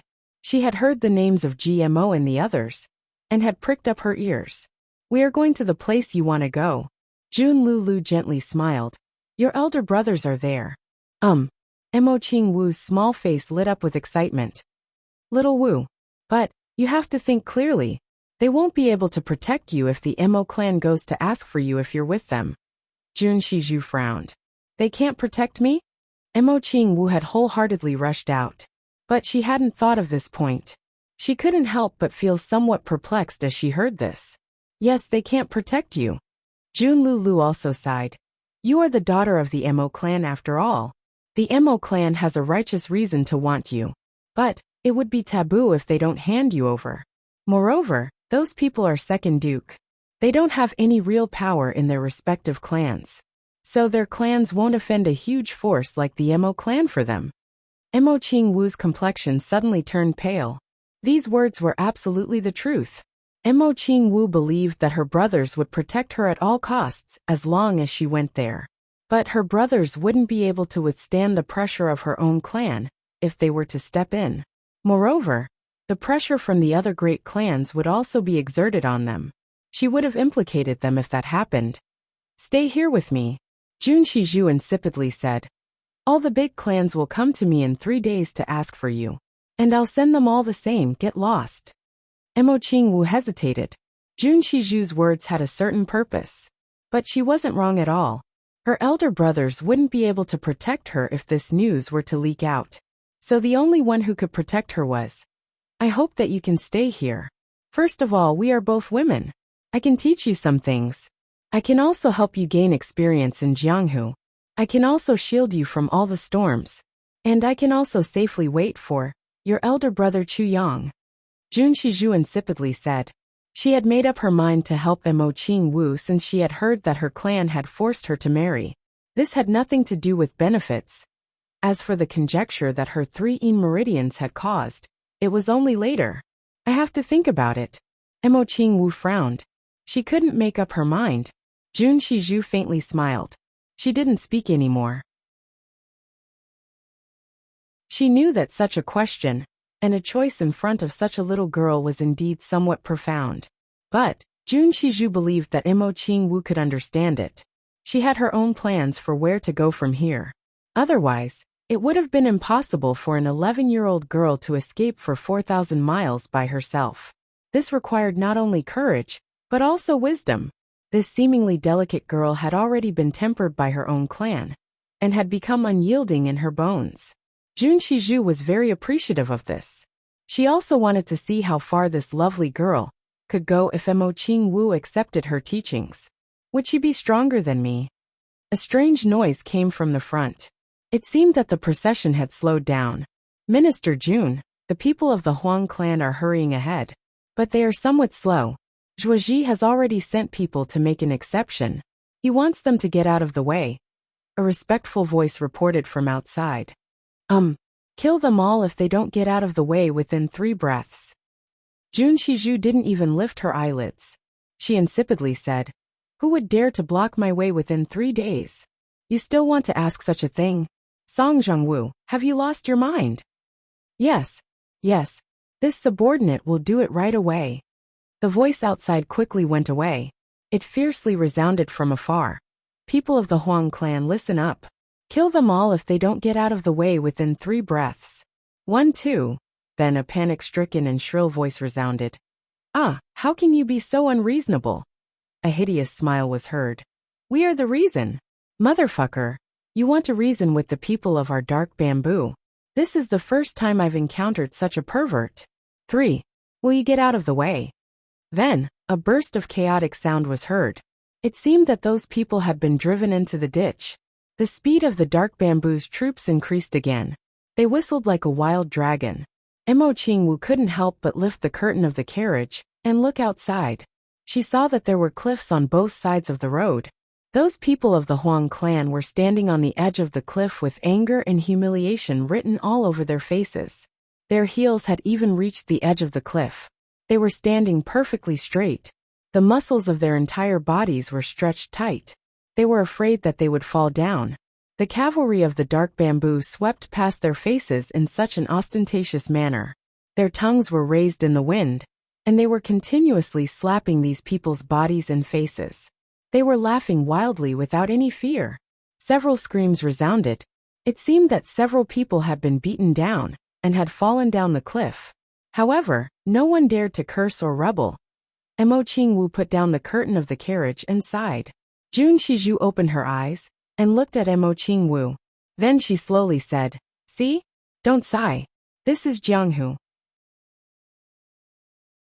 Elder sister's status is the realm that the people of Jianghu strive for all their lives.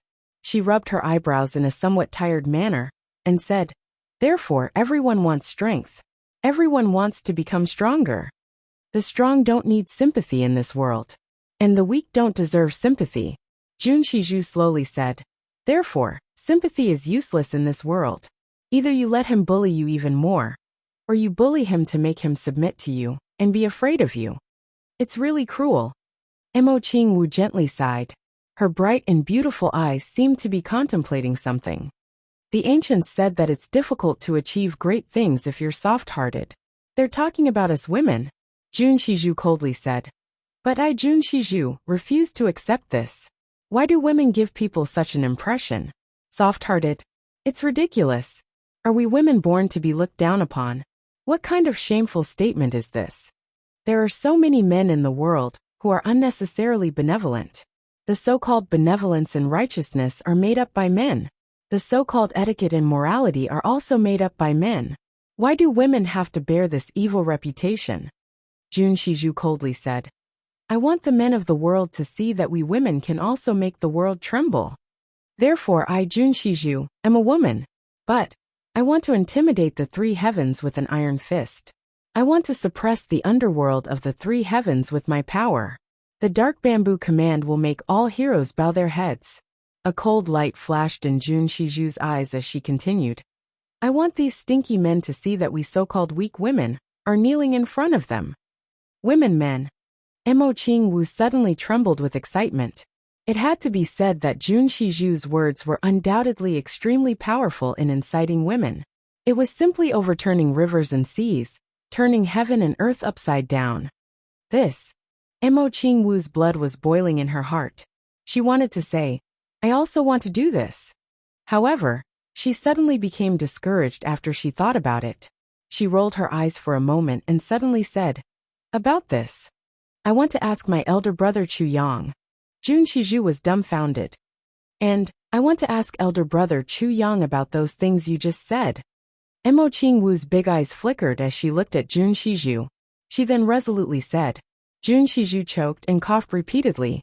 She had almost spurted out a mouthful of blood because of these two sentences. She had never expected that this little girl's impassioned expression would change, and her blood would boil for a long time. Then, she would come out with such a weak and useless sentence. Fourth update. It's finally finished. The speed is a bit slow. Please understand. No one can understand my helplessness and powerlessness. I felt when I was overtaken at the last moment after my breakthrough for a month.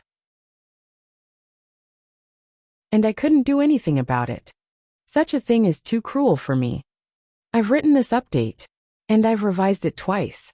I wanted to wait until midnight to post it, so I could conveniently ask for a guaranteed monthly vote. But everyone would have had to wait an hour with me if that had happened. Hehe. So I posted it immediately. I would like to express my heartfelt gratitude to the brothers and sisters who waited until midnight to cast their monthly votes. But I wish you a good dream.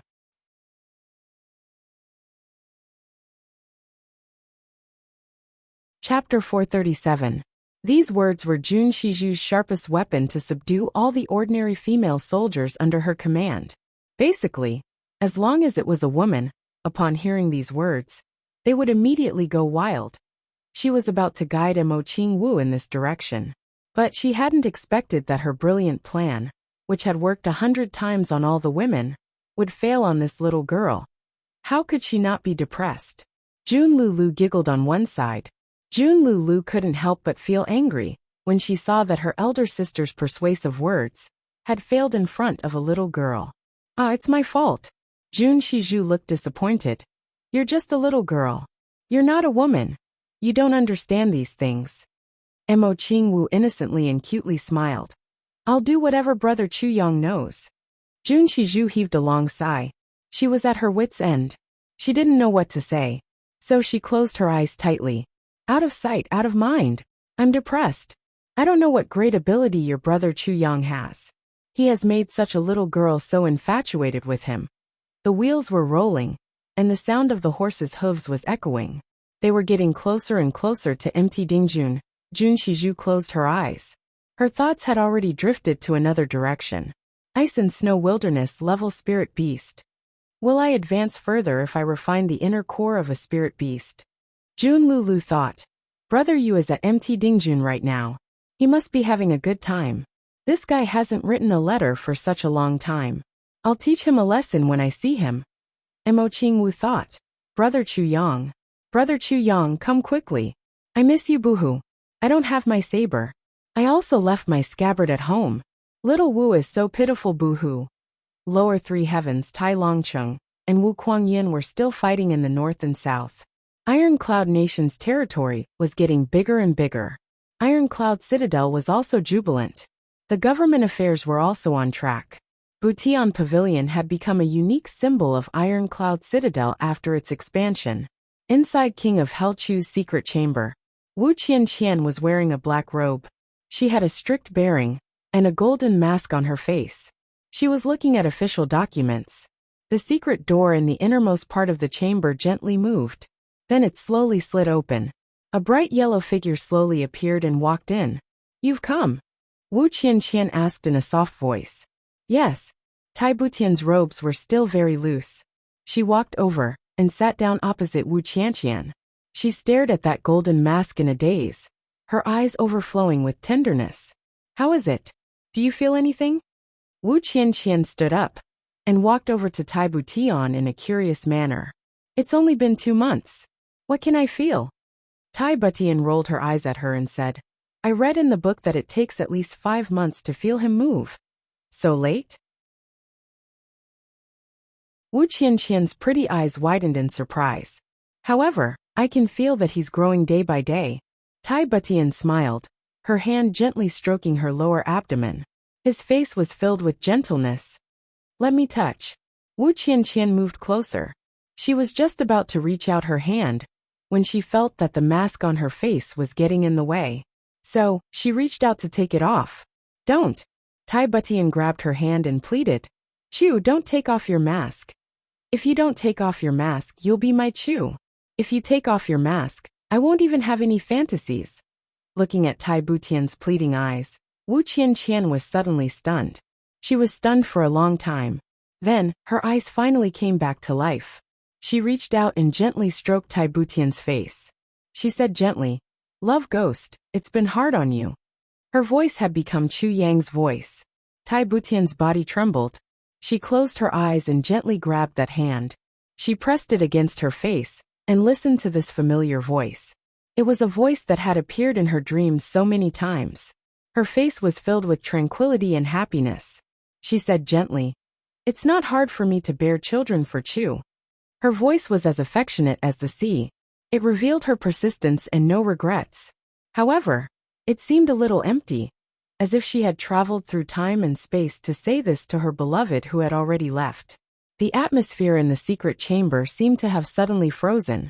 After a long time, Wu Qianqian wiped her eyes and said, There's something that I'm considering whether to let you know. What is it?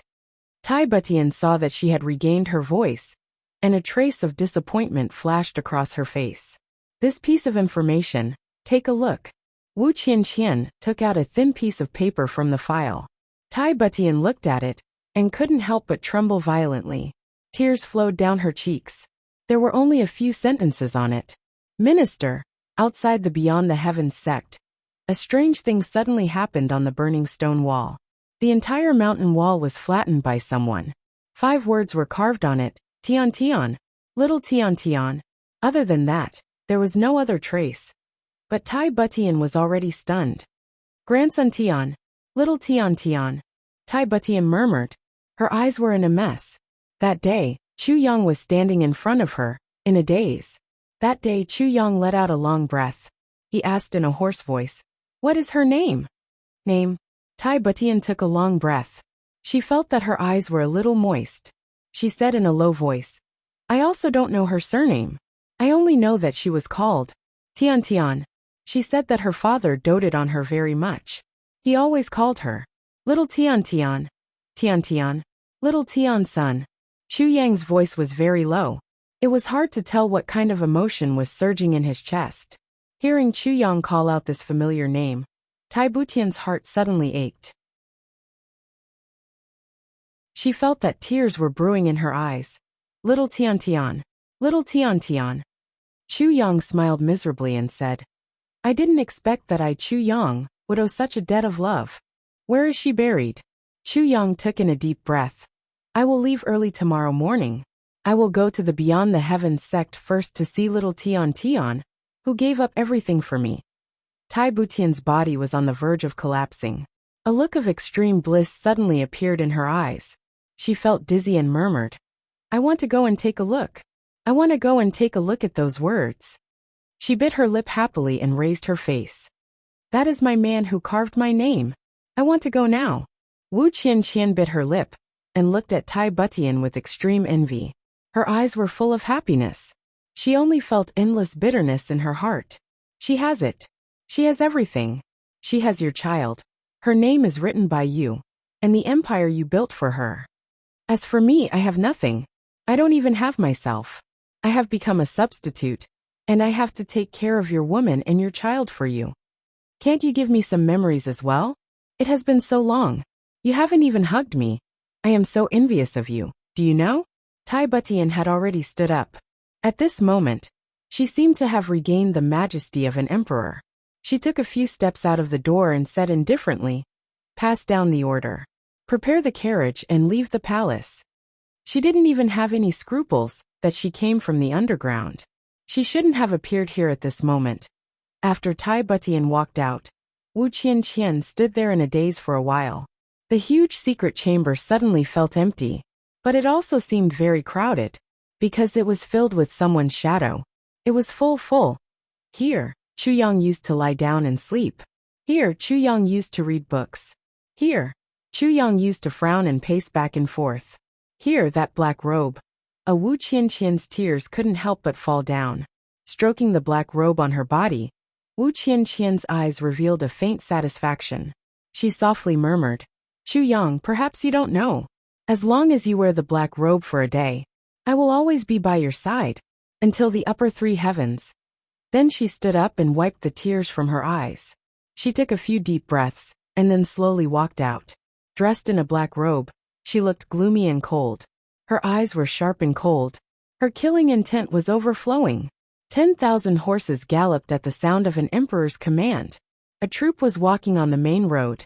Their yellow flags were fluttering in the wind. A golden dragon was flying on the flags. In a few days, they had already arrived at the cliff outside beyond the heavens sect. Tai Butian stepped out of the imperial carriage and stood at the bottom of the cliff. She raised her head for a long time and looked at the 5 words carved by Chu Yang's sword on the cliff. For a moment, huge waves were rolling in her heart. Her emotions fluctuated. She wanted to cry out loud, but also wanted to smile happily.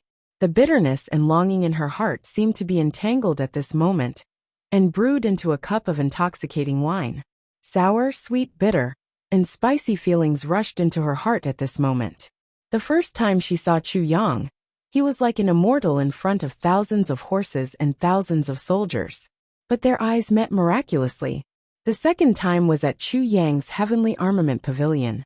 She turned into a young girl and went to see his sword. The third time was at the lakeside pavilion outside Butian Pavilion with Chu Yang, and poured out her heart. Scenes of the past rushed into her mind like smoke in clouds. Tai Butian stood in disappointment and frustration.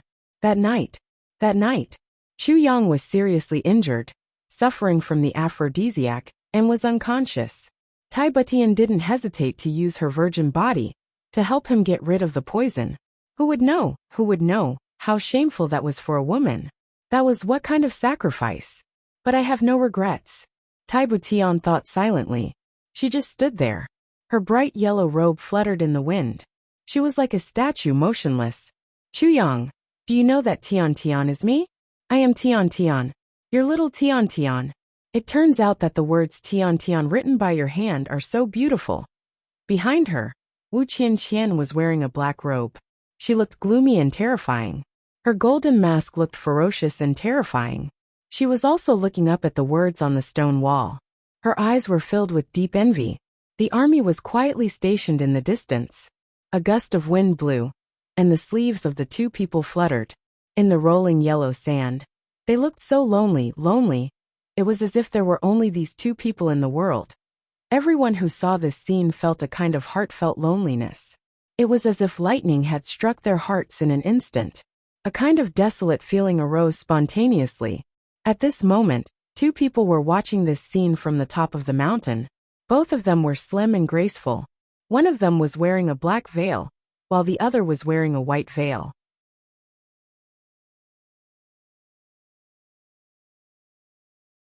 Chapter 438. The white-veiled woman was also happy. She said, "What a coincidence. Then, I will have to trouble you, master." The black-masked woman looked at her with hatred. Then she sighed and floated down the mountain. She said while walking, "This junior sister of yours has a better constitution than you. You have the jade bone physique, and she has the exquisite ice heart physique." Exquisite icy heart? The white-veiled woman's delicate body trembled. She said happily, "Congratulations, master." The black-veiled woman snorted and said, "Your icy heart jade bone divine technique had reached a critical point 20 years ago. You would have reached a higher level if you'd taken one more step. But you were so infatuated with Chu Fei Ling that you lost your virginity. You've destroyed my lifelong dream. I hate you to the core. I'm also extremely heartbroken. I've wanted to kill you several times with my palms. Unfortunately, I couldn't bear to do it because of the deep affection between master and disciple." The white-veiled woman trembled and said, "I failed to live up to master's expectations. I deserve to die." "Forget it. Let bygones be bygones. Why are you still talking about it? The black-veiled woman sighed and said, I felt as if a knife had been twisted in my heart on the day of your wedding. I only sent someone to deliver a congratulatory gift. But I didn't congratulate you personally. Instead, I traveled alone. I arrived in the lower three heavens that day. It happened to coincide with the birth of the ironclad monarch. The entire nation was celebrating. It was very lively. I was very quiet. So, I went to take a look. But I accidentally discovered that the monarch in swaddling clothes turned out to be a girl. Moreover, she had the exquisite icy heart physique. I was overjoyed. The black-veiled woman's tone still carried a trace of relief as she said this. That's because of Master's insight. It's also because of little junior sister's good fortune. Moreover, the heaven wants to compensate Master. The white-veiled woman said sincerely. Fortunately, Master found little junior sister. Otherwise, this disciple would have inevitably felt guilty for the rest of her life. Humph, you're good with words. You made me happy in those days. But didn't you run away with him in the end? The black-veiled woman snorted and said, But the iron-cloud monarch raised this one as a monarch. That's because he gave birth to daughters one after another. When it came to this little girl, she finally felt some despair and began to prepare for a rainy day. At that time, I went to find the king and showed him some of my skills. Then I took this little girl under my wing. The black-masked woman let out a sigh of relief. The black-masked woman let out a sigh of relief. Master has also put in a lot of effort for junior sister. The white-masked woman couldn't help but feel excited. Once the unfathomable illusory jade was worn, even a supreme martial artist wouldn't be able to see through its depth. It had always been Master's personal treasure. It was hard to find a second one in the entire heavenly layer. Master was actually willing to give such a treasure to junior sister. Moreover, I didn't hesitate to go against my usual style of doing things in order to guard against the unexpected. I secretly destroyed the fertility of the iron-cloud monarch, Tai Shicheng. The black-masked woman said in a somewhat guilty manner. Ah, Master. The white-masked woman's delicate body trembled. She looked at her master in disbelief. Tian is the only heir in this way. Moreover, she has the illusory jade. Moreover, she is a member of the imperial family. She lives in the depths of the palace. She can't come in contact with many men. So, I don't have to worry about her having any emotional entanglements. The black-masked woman heaved a deep sigh and said, But, I've let down the iron-cloud monarch in this matter. The white-masked woman remained silent. She thought, How can you say that I'm sorry? You've made him unable to have any descendants. The two of them had already floated down the mountain while they were talking. The black-masked woman exclaimed in surprise and said, It's really that child. But, why is this silly child standing there in a daze? The white-masked woman looked in the direction of the voice. She saw two people standing alone in the middle of the army's protection. They were looking up in a trance. They were quietly motionless. The two of them had a tacit understanding. They flew up at the same time and landed in that direction. Who are you? The guard shouted. Protect the emperor.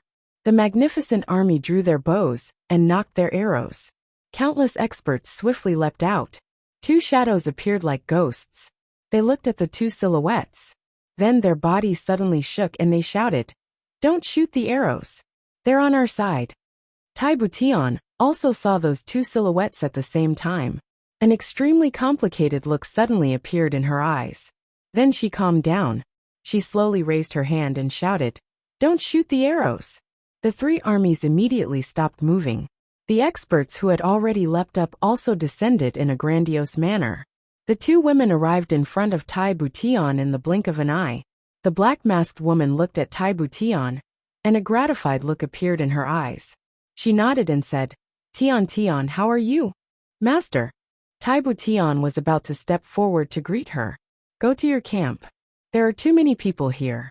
After all, you still have to maintain the emperor's prestige, the black-masked woman said in a very considerate manner. Yes. The four people arrived at the camp and strictly ordered that no one was allowed to enter. The two shadows stood guard outside with worried looks on their faces. Wu Qianxian wanted to stay. She knew that Tai Butian was in an extremely dangerous situation. But she was asked to leave by Tai Butian. Master would be furious if she came to know about this matter. Wu Qianxian would inevitably be implicated if she stayed here. Master, you haven't come here for a long time. Tai Butian personally went to brew tea and brought it over. I missed you. So I came to see you. The black-masked woman smiled and said, Besides, your senior sister also needs your help with something. Ah, this is my senior sister? Tai Butian looked at the white-masked woman and hurriedly bowed. Hello, junior sister. The white-masked woman quickly helped her up and said in a cordial manner, My name is Yang Rualan. You can call me Sister Lan or Senior Sister. Haha, we don't have so many formalities between us sisters. Yes, thank you, Senior Sister. Why are you thanking me? I want to thank you for inheriting Master's mantle and fulfilling her wish, Yang Rualan said with a smile. Tai Butian repeatedly promised, but she had a guilty conscience, so she couldn't help but feel somewhat at a loss. Take off the illusory jade. Let me see how far your cultivation has progressed. The black-masked woman kindly said. You must have reached my requirements by now with your aptitude and hard work. Haha. Tai Butian was startled. She suddenly knelt down after a long while and said, Master, please forgive me. Little brother. What's the matter? The black-masked woman was startled. Then she slowly seemed to have realized something. The smile on her face slowly disappeared, and she said in a deep voice, What's the matter? What crime have you committed? Tai Butian steeled her heart and took off the illusory jade. She then lowered her head and stood in front of the black-masked woman. Her beautiful hair was like clouds, and her almond-shaped eyes and rosy cheeks were like peach blossoms. She had a graceful bearing and a peerless talent. She was indeed a stunning beauty. Yang Rualan was about to praise her, but she suddenly seemed to have discovered something. She opened her small mouth and nearly exclaimed out loud. So she hastily covered her mouth with her hands. However, the black-masked woman fiercely stood up with a bang sound. Her chair overturned with a bang sound and fell to the ground. She had overturned the chair with her cultivation, so it could be seen how shocked her heart was. What's the matter? The black-masked woman asked word by word. The black veil covering her face silently turned into dust. A burst of murderous aura swept across the entire mountain range of the Beyond the Heavens sect. Tens of thousands of soldiers were outside. Everyone was trembling with fear. Their hearts were beating like drums.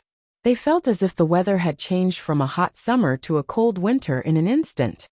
Master, Tai Butian knelt on the ground and said in an aggrieved manner.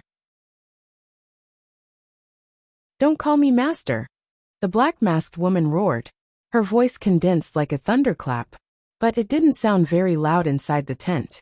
Then, the sound waves rushed out of the tent and exploded with a bang. The horses closest to the tent neighed miserably and fell to the ground. They were bleeding from their 7 orifices. They had died. Hundreds of guards who were guarding the imperial tent spouted blood from their 7 orifices and fell down softly. Even the bodies of the 2 shadows trembled, and their faces turned pale. Master, calm down. Yang Rualan worriedly looked at Tai Butian. Then she hastily stepped forward to mediate. The black veil covering the black-masked woman's face had been shattered, and a charming face was exposed. There were wrinkles on her face, but they weren't obvious. This face was usually calm and composed. Moreover, it was very amiable and graceful. But it was covered with frost at this moment. It was filled with an awe-inspiring murderous aura. A kind of irrepressible anger had shrouded her entire body. Your eyebrows are scattered. Your skin is stretched. Your waist and buttocks have changed positions. It's obvious that you're no longer a virgin. The black-masked woman lowered her voice. She gritted her teeth and said, Icy heart jade bone, icy heart jade bone. Where's the icy heart after being tainted? How can it still exist? Tai Butian's entire body trembled. She couldn't speak. Who did this? The black-masked woman shouted in a stern voice. Master. Tai Butian repeatedly kowtowed. Please forgive me. Forgive you. The black-masked woman's body flashed, and she suddenly grabbed Tai Butian's wrist. She put 2 fingers on Tai Butian's wrist. Then, she looked up to the sky and laughed wildly. Her voice was mournful. Good. Good. That's great. That's great. Icy Heart Immortal Meilon Meisien have received a good disciple. She's practicing the Icy Heart Jade Bone Divine technique. And she's even pregnant with a vile spawn. Young Ruolan's delicate body shook fiercely. She looked at Tai Butian in disbelief. She had never dreamed that this little junior sister would be so bold. She was even fiercer than herself back then. Not only did she break the Icy Heart Jade Bone Divine technique, but she was also pregnant with a child. Whose vile spawn is this? Lan Meisien's graceful face had become distorted. She asked ferociously. Tai Butian shut her mouth. Whose child? Lan Meisien was furious. Who took your virginity? It's... Tai Butian clenched her teeth. She suddenly kowtowed twice. Then, she raised her head and said with a firm expression, Master, you don't need to ask. This is my man's child. I only ask Master to spare my life for the time, being on account of our past relationship. I'm willing to be at Master's disposal when the child is born. You're still refusing to speak? Lan Meisien was so angry that her chest was heaving up and down violently. A violent murderous intention flashed in her eyes. She said in a stern voice, Do you think that I won't dare to kill you? I'll kill you now. She straightened her palm, and a murderous aura surged out. Then, she chopped down towards Tai Butian's head like lightning. A tragic cry for help. The monthly votes were getting closer and closer. Two great gods were pouncing on each other. Their chrysanthemums were in danger. Moreover, one of them was the evil chrysanthemum gate. This is too dangerous. I beg for monthly votes. Defend our purity.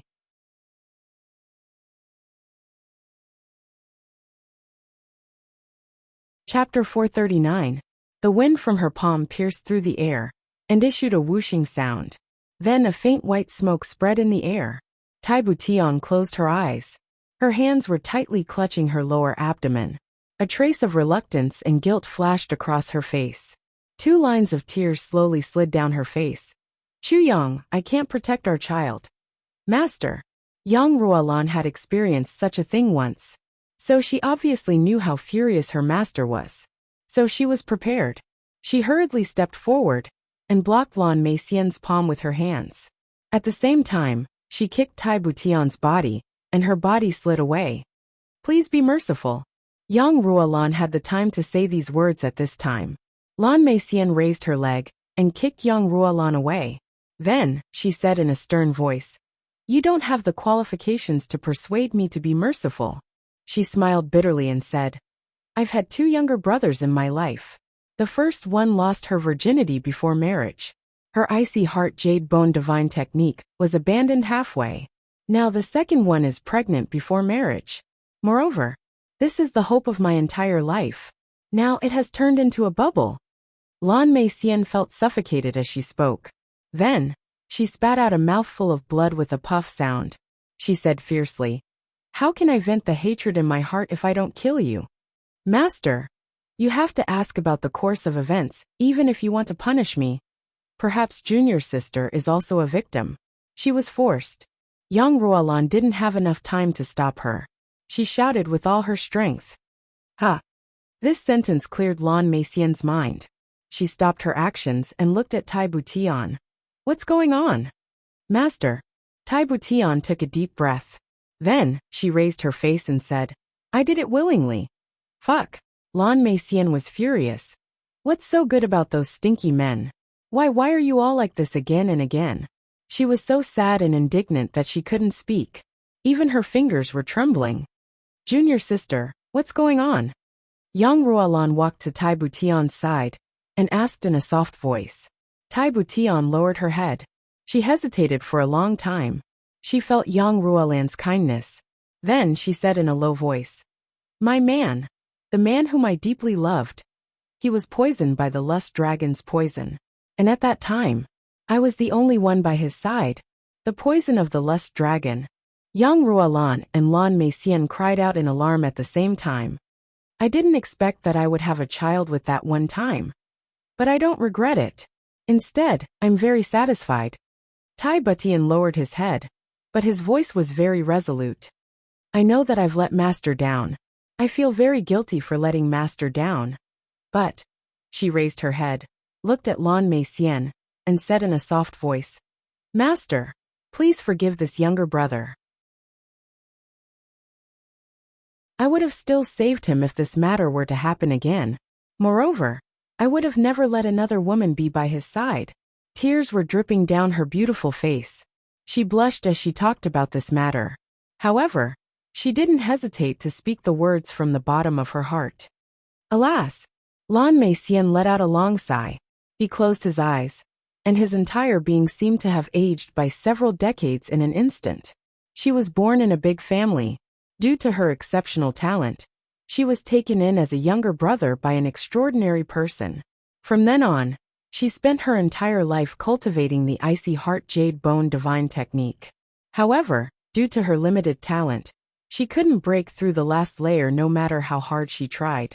She had reached this bottleneck 40 years ago, but she couldn't break through it. She knew that her life would end here. So, she accepted Yang Ruolan as her successor. But, she hadn't expected that Yang Ruolan would fall deeply in love with Chu Feiling when she had grown up, and was about to reach a higher level in her cultivation technique. Lan Mei Xian valued the inheritance, but she also understood her younger brother's difficulties. After all, not every woman could endure being single for a lifetime. So she let Yang Ruolan return to the clan to get married. She was depressed, and came out to relieve her boredom. But she met Tai Butian. So, she had the thought of accepting a disciple. But, she hadn't expected that Tai Butian would also be like this, and walk on the same path as her younger brother. She was disheartened. Her disciple's lover was infected with an aphrodisiac. Moreover, it was the most overbearing poison of the lust dragon. How could her disciple look on helplessly as her lover died? Lan Mei Xian knew that she couldn't do such a thing. Since that was the case, what else was there to say? After a long time she said sadly, Get up. I'm unlucky and unlucky. I can't accept two rich disciples like you. When she said this, she had also thought it through. Since things had come to this, what else could she say? What was the use of saying anything? So what if she killed Tai Butian? Moreover, one corpse had two lives. Thank you, Master. I'm sorry. Tai Butian kowtowed twice in gratitude. She couldn't help but feel even more guilty when she thought of how her master's lifelong dream had been destroyed by her own hands, and how she had forgiven her just like that. Seeing her master's miserable look, she felt as if a knife was being twisted in her heart. This was the first time Yang Ruolan had seen Tai Butian, but after putting herself in her master's shoes, she knew that if Tai Butian was killed by her master's palm in a fit of rage, her master would probably be depressed for the rest of her life, and be plagued by inner demons. After all, the fetus was innocent. Yang Ruolan had lost her child before, and she was still brooding about it. How could she not understand the feelings a mother had for her child? That was something that no treasure in the world could replace. Sigh. It's just that you're in a difficult situation now. Lan Mei Xian sighed. She suppressed the disappointment in her heart and said, You're the emperor now, and that man can only be in the dark. But you're pregnant she thought over and over again, and felt that her disciple was in a difficult situation. Where's that man? The wrinkles on Lan Mei Xian's face seemed to pile up at this moment. She waved her hand weakly and said, Call him here. I'll teach him a good lesson. You've done so much for him. I can't let you down no matter what. Otherwise, I swear that I'll kill him even if the heavens protect him. That man. Tai Butian looked at her master blankly. She felt sad, guilty, and terrified in her heart. She stammered, He. What's wrong with him? Lan Mei Xian snorted, Don't worry. How can I be interested in attacking him, since I've already forgiven you? He's not here. Tai Butian said with great effort. Huh? Lan Mei Xian wrinkled her brows and snorted in displeasure. He's really not here. He's already left, Tai Butian said. Left? Where did he go? Lan Mei Xian was displeased. She said, Doesn't he know that his woman is here? And his woman is going to give birth to his child? How can he leave at this time? Yang Ruolan was also somewhat dissatisfied in her heart. How can there be such an irresponsible man? Such a man is simply a bastard. Tai Butian stammered. She didn't know what to say. She finally squeezed out a sentence. Master, please don't ask. I did everything willingly. Don't ask? Lan Meixian snorted. A cold light flashed in her eyes. She then raised her voice and said, Shadows, you two come in. Tai Butian's complexion turned deathly pale. Shadows can't hide anything from Master. The two shadows heard the sound and walked in. They heaved a long sigh of relief when they saw that Tai Butian was safe and sound. Do you know about this matter? Lan Meixian pointed her chin at Tai Butian and said in a dense voice, Don't tell me that you don't know what I'm talking about. The two shadows were left at a loss for words. They hadn't expected that she would ask them about such a troublesome matter. The two of them owed Chu Yang a big favor. How could they betray him? Ha! Lan Meixian snorted dangerously. She was about to raise her head in anger again. Today is very strange. My disciple has disobeyed my order. There's a reason for it. It's pardonable. But I didn't expect that these two guys would also want to disobey my order. This shadow broke out in cold sweat and said, Ancestor, we don't know much about this matter. Speak. Lan Meixian was burning with anger. She slammed the table, and the entire tent jumped along with her. Master, let me speak. Tai Butian knew that this matter couldn't be concealed. She saw that Shadow was in a difficult position. So she stood up and said calmly. Everyone's gaze turned towards her. His surname is Chu. His name is Chu Yang. Tai Butian said in a soft voice. Yang Ruolan's expression shook. His surname is Chu. Tai Butian cleared her thoughts. Then, she spoke from the beginning of Chu Yang's entry into Iron Cloud Citadel. She spoke all the way until Chu Yang defeated the Golden Horse Riders department. Then she floated away after that. So, he still doesn't know? Lan Meixian was really shocked this time. Her disciple had sacrificed everything. Moreover, she was waiting to give birth to his child without any complaints or regrets. But the instigator of all this had left without knowing anything. I'm really. Lan Meixian looked at Tai Butian with resentment. I have lived for 358 years. But this is the first time I have seen such a silly girl like you. You're stupid to the extreme. Master, I also want to be with him. But I'm the Iron Cloud Monarch. We're not destined to be together. And he has another love in his heart. Brother. Tai Butian lowered her head and didn't speak when she saw Lan Meixian's ice-cold gaze. Humph. Another love. Lan Meixian snorted and said, King of Hell Chu. Humph. What a good King of Hell Chu. He didn't abandon me. Tai Butian weakly tried to defend herself. You're still stupid. How stupid can you be before you give up? Lan Meixian was extremely angry. Suddenly, there was a burst of dense mist in the air. A cloud of faint mist slowly condensed in front of Yang Ruolan and turned into a few words. Lan Meixian snorted. She was so angry that she felt dizzy. Yang Ruolan, you're good. The icy heart jade bone was crippled, but you turned the crippled icy heart jade bone into the heaven and earth two minds connection. You've thoroughly eliminated the power of the icy heart jade bone. You're good. You're very good. You're worthy of being called my good disciple. Yang Ruolan's complexion suddenly became awkward.